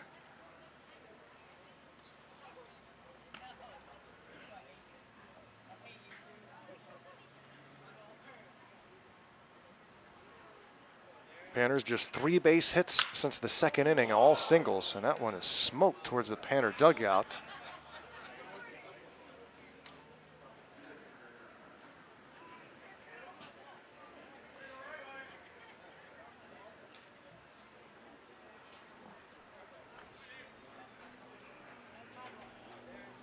Kolk swings and misses for strike 3.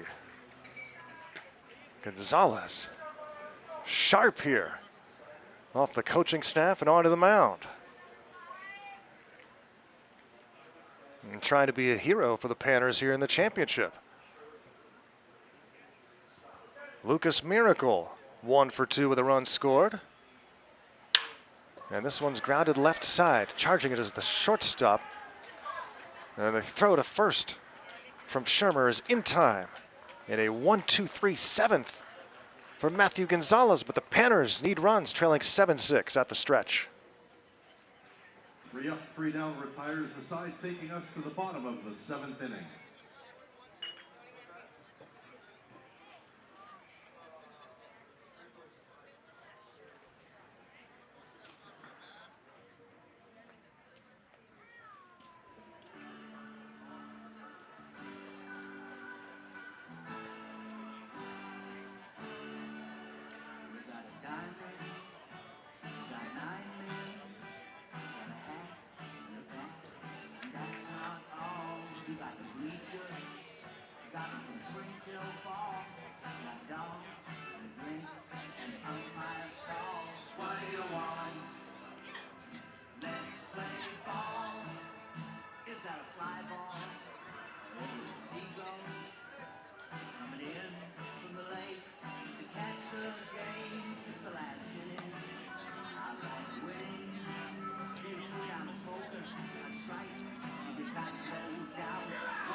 We'd like once again to acknowledge some of the very generous sponsors that have helped bring the 2025 Grand Forks International to you at the Hall of Fame level, Rockwool International.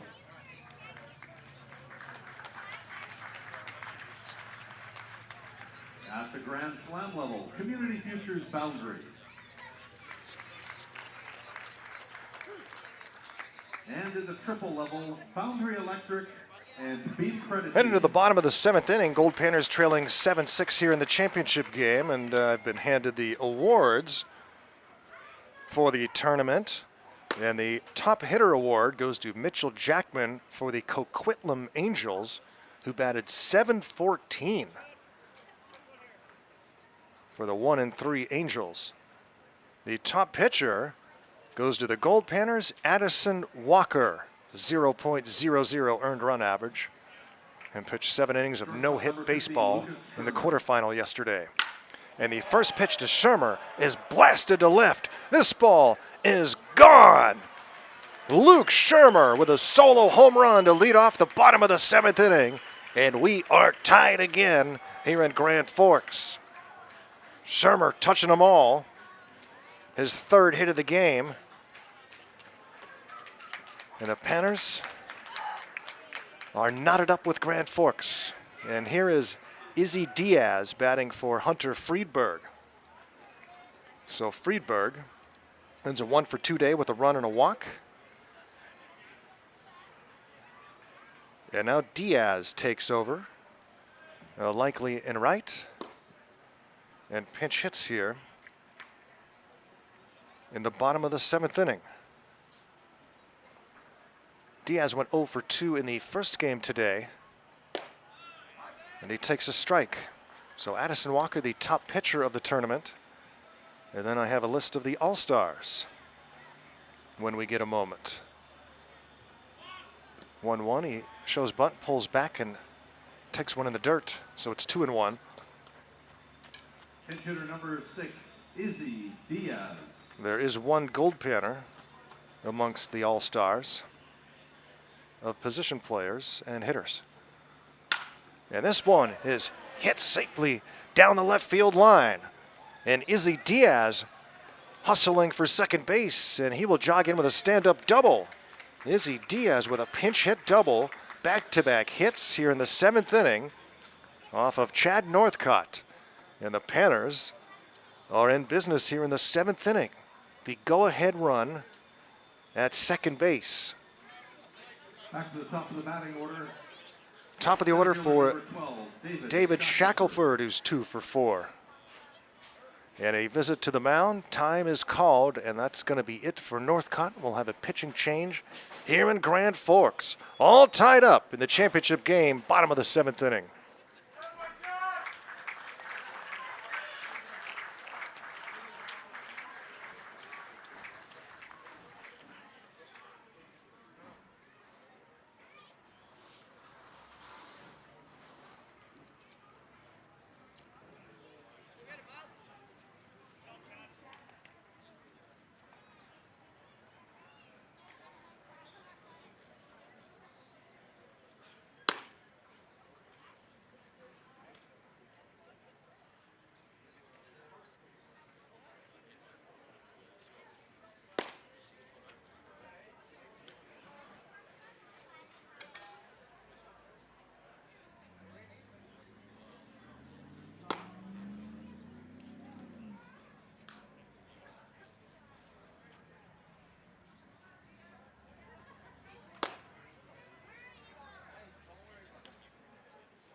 Well, we have an opportunity here. We'll go through those all-stars here from the GFI tournament.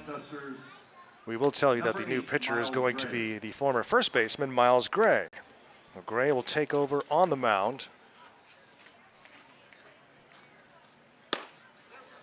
Here in the 7th inning of a tie game. The all-stars. The designated hitter is Jackson Nystrom from Alameda. The outfielders, Colin Bizizo from Everett, Ryan Sparrow from the Studs, and Bradley Carl from the Studs, the corner outfielders. First baseman Andrew Malone from Calgary. The second baseman Chad Northcott from Grand Forks, making the all-star cut. Third baseman Sota Aguni from the Northwest Honkers. The shortstop is Evan Como, also from Calgary. And the catcher, the all-star catcher for the GFI tournament, is Goldpanner Efren Ortega. Well deserved for Efren. And here we go, Miles Gray now pitching to David Shackelford. And he starts with a strike.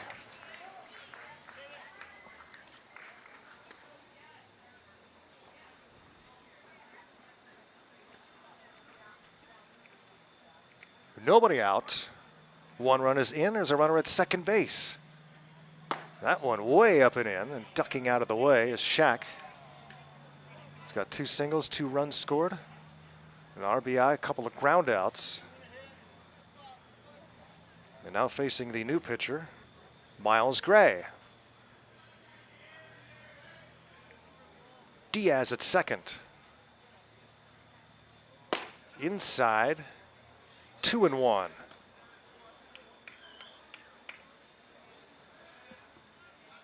We creep towards nighttime here in Grand Forks. It's kind of odd to be here with this big crowd, and it's not nearly as loud as it normally is for the night games. Yet a runner takes off for third and gets there safely without a throw. The bleachers, the Blue Monster, is pretty full, but it's a lot more serene than on Friday and Saturday nights. 3-1. Outside ball 4. Shackelford draws the walk. Now Gold at the corners. The Panners, the huge opportunity here in the 7th to take the lead against Grand Forks.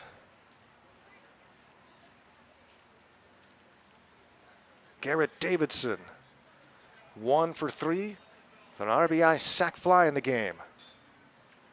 The next batter up for the Goldpanners, number 3, batting here with hitter, Diaz at third Davidson. and Shackelford at first base. A 7-7 game. Runner takes off from first and will get to second without a throw. Gets the Panners out of the force out or double play situation. And now Davidson trying to deliver in a huge way here in the 7th. What a job Matthew Gonzalez has done on the bump for Fairbanks in relief. Up high, it's 1-1.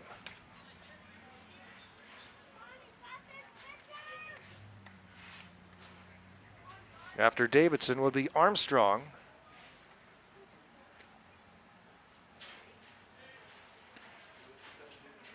And Miles Gray pitching to Davidson, who slices this one out of play. Ball and 2 strikes, and it sounded like a car took that one. Maybe that one that was driving down the street. Some bad luck there.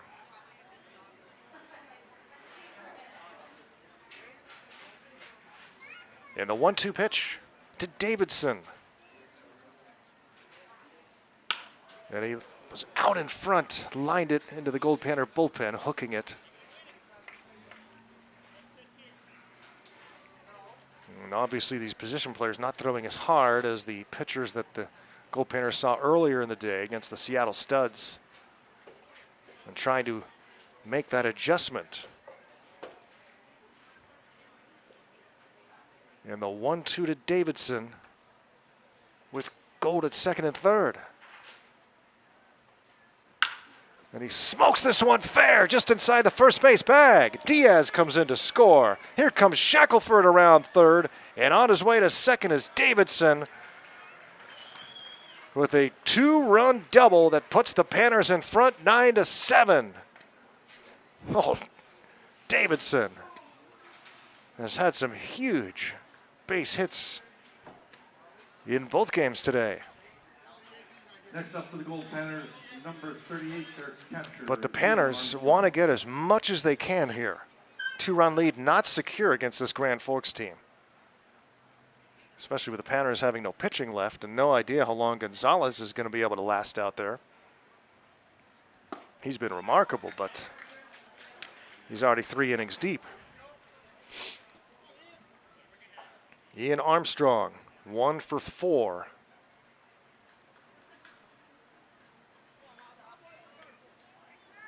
Freshman from St. Mary's.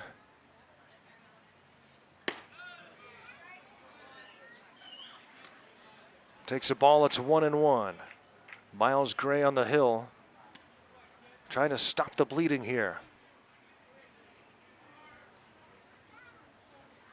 The first 4 have reached safely here in the bottom of the 7th.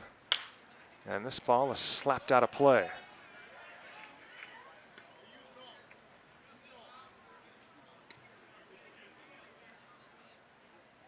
These boys are tired today. Everybody on the field is. 2 games, 2 really long games is a lot.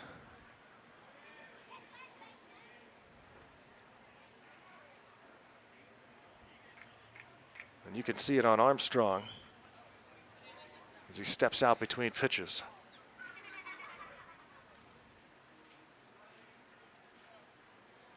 Just a little more to go to finish this one off. It's 3-2 now on Armstrong.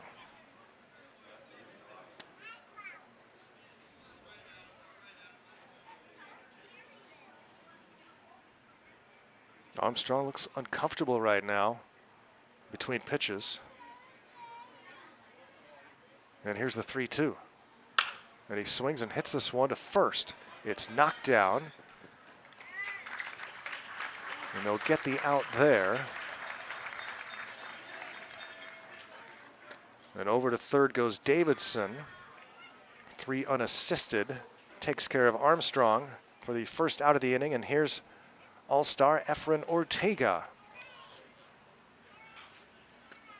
So Huggins went from third base to first base. First baseman number 33, Efren Ortega.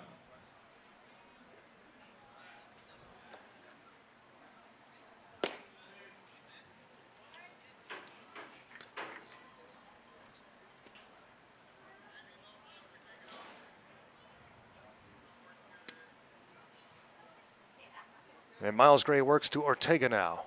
Panners trying to scratch another run across. Leading 9-7 here in the 7th.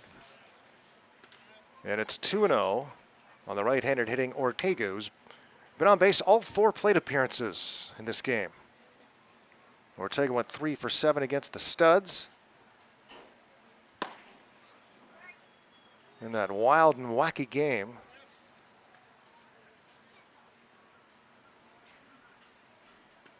In which the Panners won in 15 innings. You might never see a game like that as long as you live. Here's a 3-0, and it's popped back and over the stands.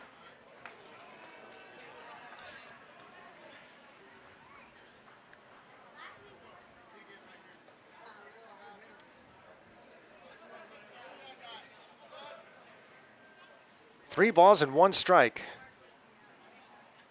Ortega trying to drive in another Goldpanner run, and he takes ball 4.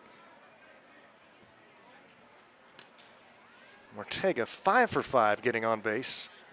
And here's Venverlo, who is 1 for 3 with a walk and a run batted in. And Vinny Venverlo, the latest Goldpanner, with an opportunity to drive in an insurance run. Davidson is at third, Ortega at first. Ortega takes off. Here's the throw to second, not in time. Panners just going to keep running as much as they can on the catcher, Lucas Miracle. Stolen base for Ortega. And Vinny Venverlo could bring in a pair. Nothing in 1. Ball and a strike now. Miles Gray pitching after playing first base for much of the game.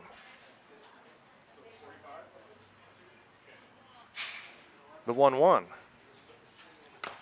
Yeah, and it's swung on and hit right in front of home plate. And the throw to first is in time. He didn't know where the baseball was, did Vinny? So he hesitated.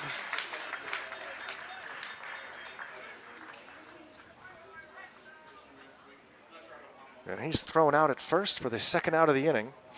And now it's up to Rolbecki, the 8th batter of the inning, to try and pad this lead a little bit. No way that the Goldpanners are comfortable with a 2-run lead right now against this Grand Forks lineup.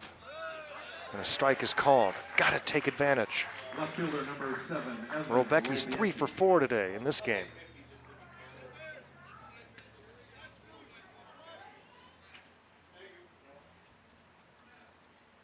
The 1-strike pitch to Evan is inside for a ball.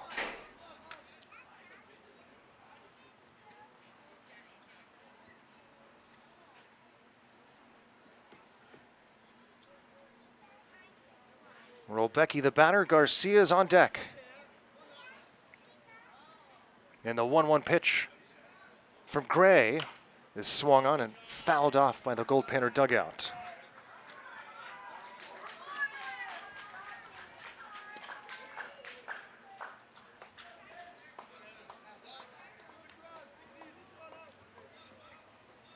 Goldpanners leading 9-7 here in the 7th.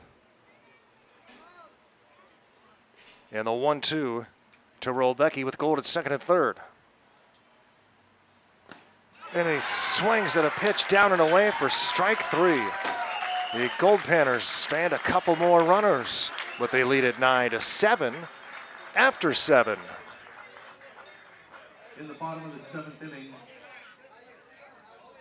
the Alaska Goldpanners scored 3 runs on 3 hits. There were no errors, and 2 men were left on base.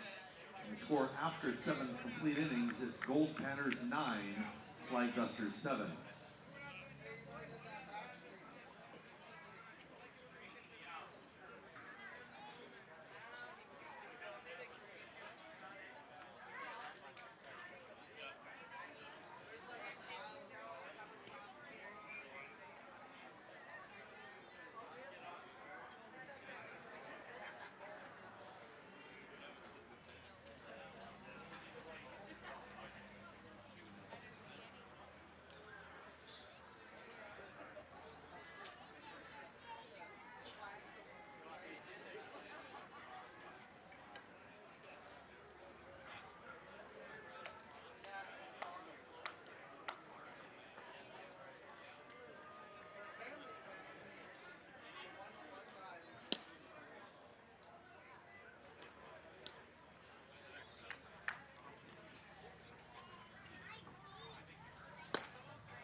starting the top of the 8th inning for Grand Forks, the pitcher, number 8, Miles Gray. Pitcher Miles Gray will lead off for Grand Forks as we go to the 8th inning.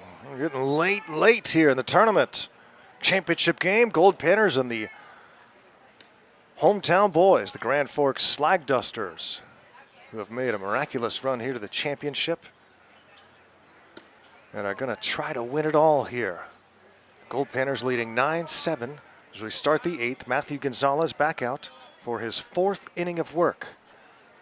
The Goldpanners making a defensive switch. We saw the discomfort from Armstrong in his last at-bat, so he has taken off the catching gear and will take over at first base, moving the first baseman Ortega back behind the dish after Ortega caught 15 innings earlier today.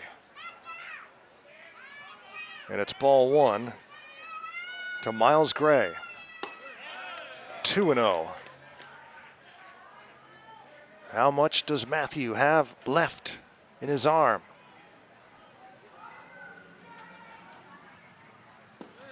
And he misses for 3-0.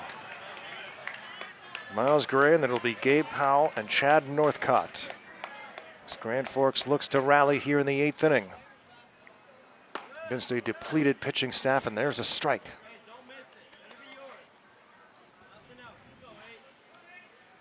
Panners have stranded a ton of runners here today, and that's ball 4.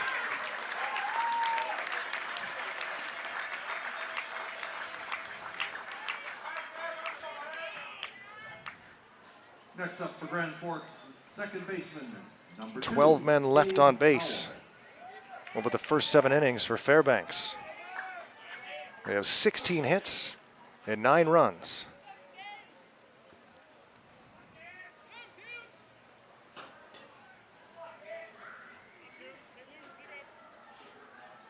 Ten hits, 7 runs for Grand Forks. The tying run comes to the plate, and Powell swings and misses. Runner at first with nobody out here in the top of the 8th. Matthew Gonzalez putting together a marvelous performance. But will he have enough left to get to the finish line? 0-2 on Powell.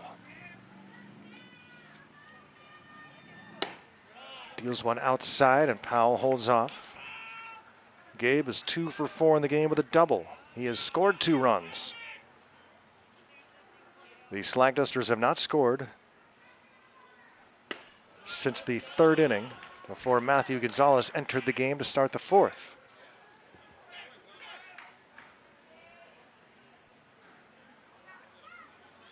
Now 2-2 to Powell. And this one is grounded left side, a tumbling stop at third. The throw to first, though, will not get the runner. Great play to field that baseball. But the runner is safe on an infield hit. And first and second now for the Slag Dusters for Chad Northcott. Next to the plate for the Slag Dusters, number 19, shortstop, Chad Northcott. So now, Carlos Gonzalez has called time, and he's making some changes here. So Ian Armstrong is going to come out of the game at first.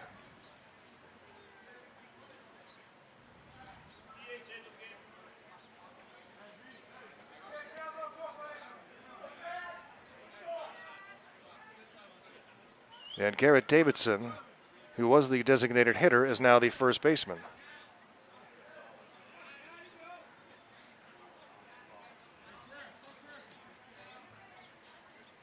Two on with nobody out, and a swing and a miss from Northcott. Panners were guarding against the bunt. He took a swing and missed. Northcott, and then Scammell for the Slag Dusters. Swing and a miss. It's 0-2. Northcott a 1 for 4 day with a stolen base and a run scored. And the 2-strike pitch. And it's chopped towards third. Will step on the bag for one, throw across for the double play. Huge double play. And 2 down here in the top of the 8th inning. Nice and calmly done by Venverlo. Fielded it on a hop.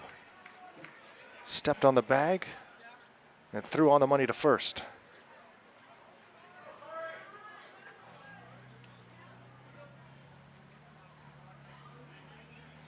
At second base is Powell.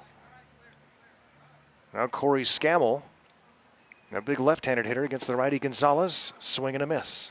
He is 0 for 4 in the game, but does have a couple of runs batted in on ground ball outs. Panners leading 9-7 here in the 8th. But the tying runs at the plate. Swings and misses for strike 2. Corey Scammell.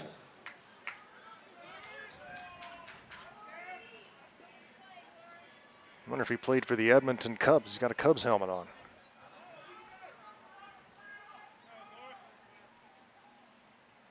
Scammell hits this one deep to right, but not deep enough. Caught for out number 3. And we are going to the bottom of the 8th. The Panners hanging on here, 9-7.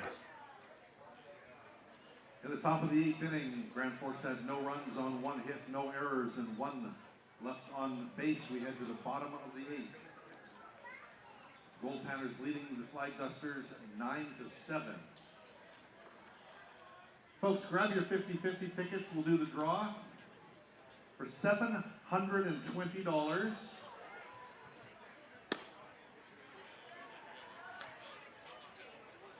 Get your tickets out.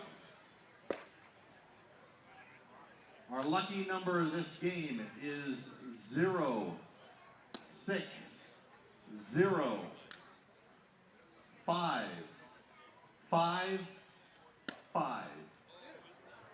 That's right, 0, 6, 0, 5, 5, 5. If that's your ticket, get it down to Guest Relations to claim your prize, $720. Everybody else, hang on to your tickets just in case. 060555 is our winning number.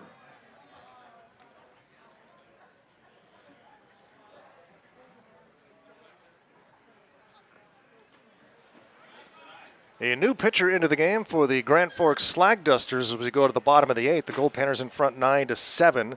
It is number 45, the 32-year-old Josh Snyder. The left-hander, Josh Snyder, wearing number 45. Garcia tries to bunt his way on and fouls it off. And Snyder pitched in the win over the Honkers earlier today.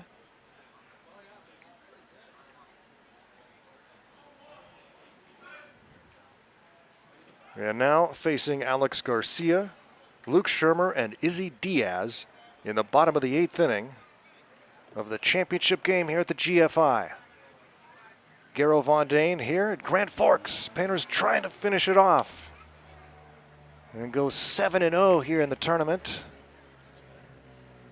and take home the trophy. Garcia with a 1-ball, 1-strike count. And he loops one that just misses. Wanted that call. Snyder didn't get it.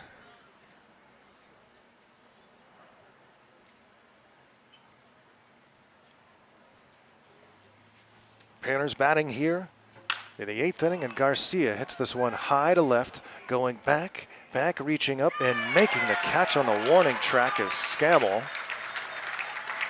And a long fly ball for Garcia, but Park holds it in. Alex is out number 1, brings up Luke Shermer. And the Slag Dusters down to their last 3 outs, but Panners cannot possibly feel safe with a 2-run lead. Here's Luke Shermer. A 3-for-4 game with a home run.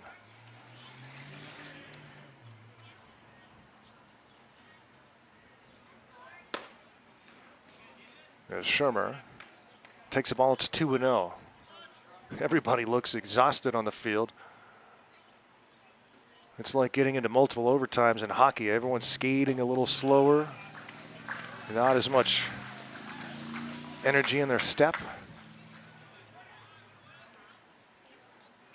Trying to dig deep until that final out. Swing and a miss. A big breaking ball from the heavy left-hander, Josh Snyder. 2 balls and 2 strikes on Shermer with Diaz on deck. Ooh, awful close to catching that outside corner. Snyder can't believe it again. Now let's see what he comes with here on a 3-2. Probably the same thing. Shermer awaits the payoff pitch. And he comes with a fastball, and that one's slapped to right. And this one is carrying and turning around to make the catch in front of the track is McCurdy. It looked like it was going to be over his head. And he makes the play. 2 down for the Goldpanners here in the 8th, looking ahead at the 9th. It will be the 4, 5, and 6 spots due up for the Slag Dusters. Huggins, McCurdy, and Birch. Huggins is 3 for 4 in the game. Izzy Diaz trying to spark something here with 2 down. Next batter up is right fielder. It looks like Gonzalez is going to come out for the 9th because no one is getting loose in the pen. There is a right-hander tossing for Grand Forks in their bullpen. Meanwhile, the left-hander, Snyder, tries to go 1, 2, 3 in this relief appearance. Diaz takes upstairs. It's 2-0. Diaz, and then the top of the order, Shackelford. 7 minutes past 8 here in Grand Forks. It is a good thing, as a strike is called, that the Goldpanners were not planning on flying out tonight because the border closes here south of Grand Forks in the early evening. It would have never made it. Here's the 2-1. And that ball is hit to second. And Snyder deals a 1, 2, 3, 8th and gives his team a chance, a fighting chance. We're going to the 9th inning here in the championship game in Grand Forks. Matthew Gonzalez is striding out to the mound. It's 9-7 Goldpanners. The score remains Goldpanners 9, Slag Dusters 7.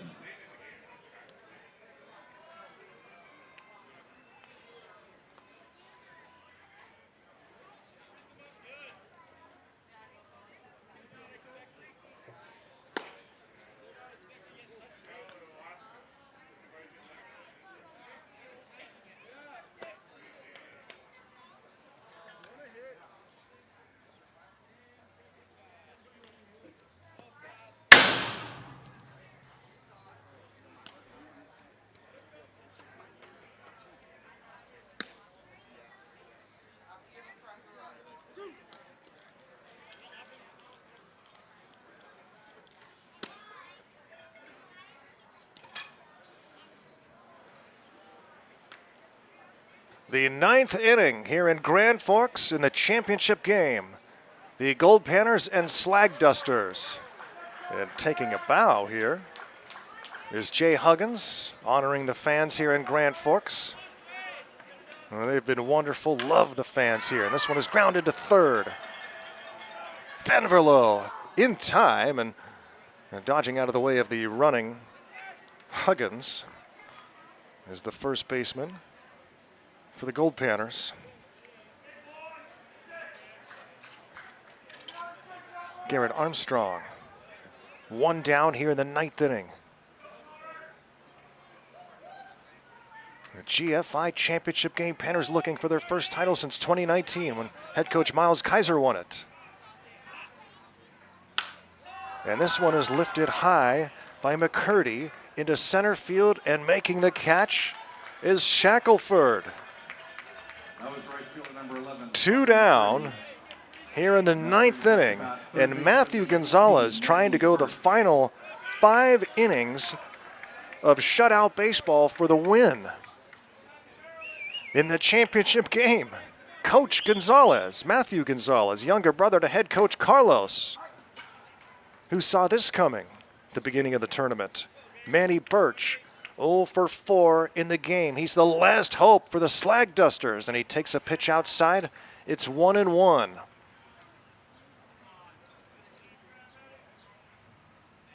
Never would have believed Gonzalez would be able to go 5 innings, but he's been so efficient.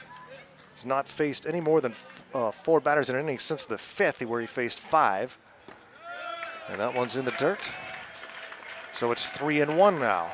Slag Dusters trying to get the tying run to the plate. 2 down here in the 9th. Manny Birch is 0 for 4 in the game. Takes a strike. And the Slag Dusters down to their last strike.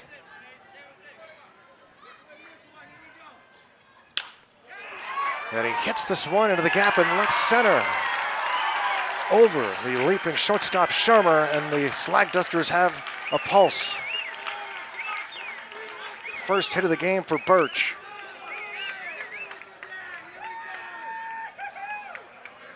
And the crowd cheering on their hometown team. And now it's Darren Kolk. He's had 3 hits in the game, 3 for 4. He represents the tying run here in the 9th. And this one is grounded left side, fielded by Venverlo, who throws to first in time, and the Goldpanners secure the championship here in Grand Forks. What a game, what a tournament. Matthew Gonzalez gets the win as the Panners end a fantastic, phenomenal run by the Grand Forks Slag Dusters. And the Goldpanners win 2 games today. 2 thrillers. What a game. What a fantastic time here in Grand Forks. Goldpanners win it by a final score of 9-7. They rise up after the intensely emotional game earlier today against the Studs and hang on to beat the Slag Dusters.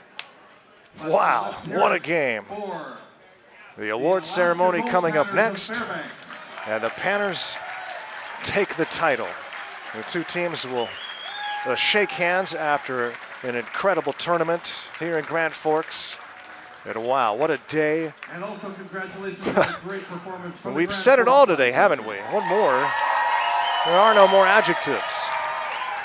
And a big hand for the Slag Dusters and the Goldpanners, exhausted but elated, as Coach Gonzalez now will get his name in the Grand Forks history books as the champion of the 2025 Grand Forks International. Incredible. We'd like to thank you all for joining us for the GFI here in 2025. As the Panners take home the title. And if you want to watch the ceremony, it's on the Grand Forks feed. But the Panners have done it here in Grand Forks. And an unbelievable week. And we hope you enjoyed it just a fraction as much as we have here in Grand Forks. I'd like to thank the entire staff here at the GFI, the whole town, and all of you for tuning into Goldpanners Baseball here on PannerVision. Our next broadcast will be on Thursday, a 6:30 p.m. start against the Pro-Am All-Stars. Here comes the trophy out onto the field, and the Goldpanners will line up, as will the Slag Dusters. The lights are on. The shadows are covering the field now, and the Panners waiting to accept the championship trophy here in Grand Forks and that winning check. 18 grand on that check, baby. And the Panners are taking it home. What an incredible game and day of baseball. Everybody's exhausted. So are we. And I'm sure you are too after taking in this wild, wild day. And here's Steve Bootang on the field, has the microphone, ready to award the Goldpanners the championship trophy. Slag Dusters, man oh man, they were that close to an improbable, nearly impossible run to the championship. And they followed within by 2 runs. Let's turn it over to Steve Boutang here for the ceremony. The 2 teams on the field right now who provided a tremendous amount of entertainment for us. Let's have a round of applause.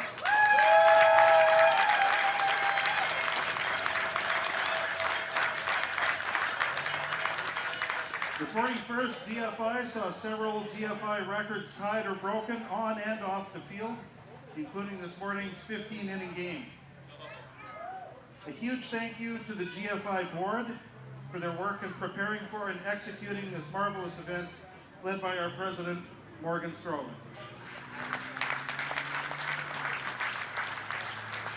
We can't do this tournament without volunteers, and the army of 200 or so volunteers. We thank you from the bottom of our hearts for coming out and providing all the services for all of our patrons and guests. Thank you to everybody in the Right Field Tavern, the Hardball Cafe, guest services, security services, and most importantly, our amazing field crew who are here all day long, led by Ken McCortoff and Rocky Boykin. Big hand for the guys who do our field.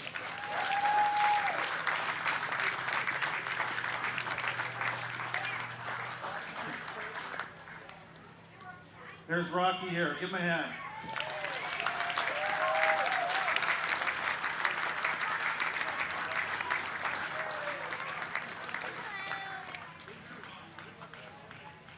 I've said 100 times before, most professional baseball teams would be proud to have a crew like that.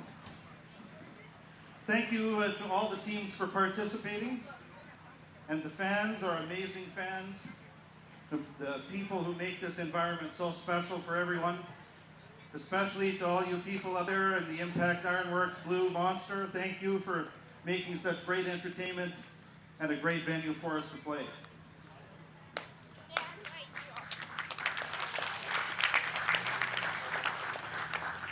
We'll quickly go through the All-Star Awards before we present the main trophies. The top hitter this tournament with a .714 average, which was a tournament record, 7 RBIs, was Mitchell Jackman from the Coquitlam Angels.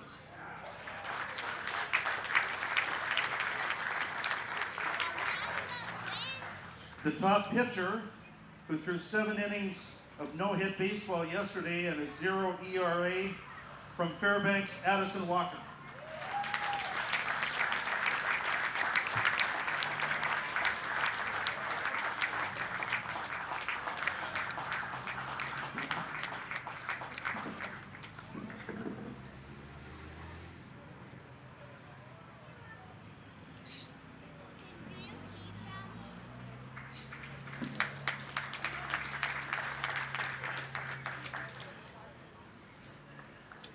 The All-Star position players from Alameda, the designated hitter with 4 home runs, Jackson Nystrom. The outfield from Everett, Colin Bezio. From the studs, Ryan Spiro, and also from the studs, Bradley Carl. From the Calgary Diamondbacks at first base is Andrew Malone. From the Grand Forks Slag Dusters at second base is Chad Northcutt.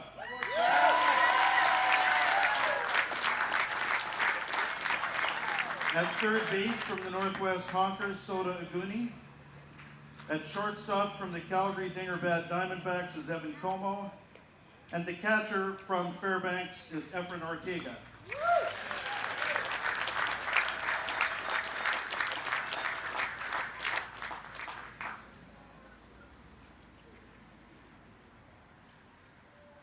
And now the presentation of the runner-up trophy. Jay and the gang, thank you very much, not only for coming here, but representing our city with pride and putting that name of our city on the front of your jerseys, and providing all of these fans with an unbelievable tournament.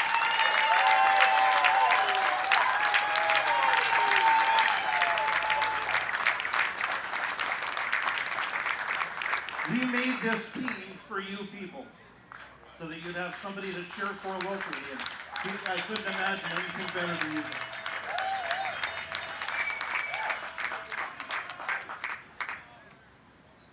So the presentation of the runner-up trophy and a $10,000 check to the Grand Forks Slag Dusters. Please come forward, Jay and Harold, to collect the prize.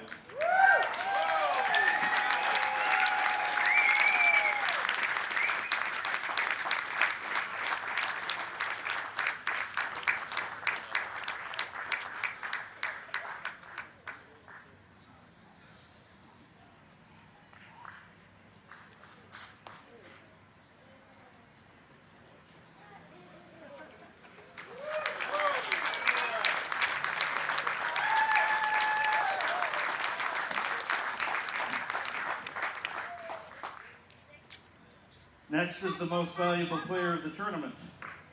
From the Fairbanks Goldpanners, Ian Armstrong.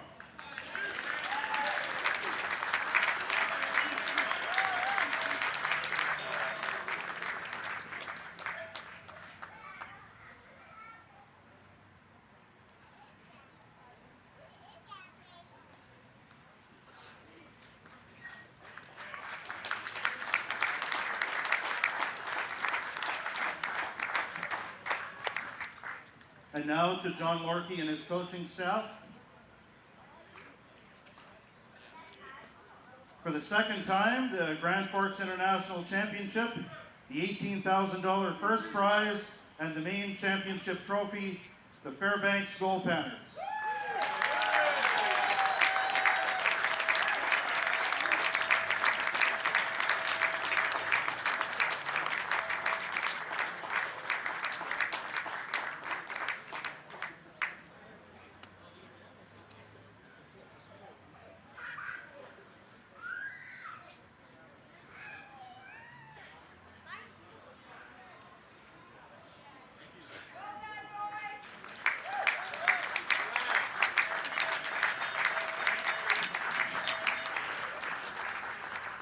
Thank you, fans, for an amazing week. We look forward to seeing you back here for the 42nd Grand Forks International next year. Please drive home safely and have a good rest of the summer.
That's it, everybody. So long from Grand Forks. Gerald Von Dane saying thank you for a great tournament. Thank you to Grand Forks and all of you for tuning into this tournament from Grand Forks, British Columbia. Gerald Von Dane saying we'll see you on Thursday back at Groudon Park in beautiful Fairbanks, Alaska. Good night from Grand Forks. The Panners are 2025 GFI champions.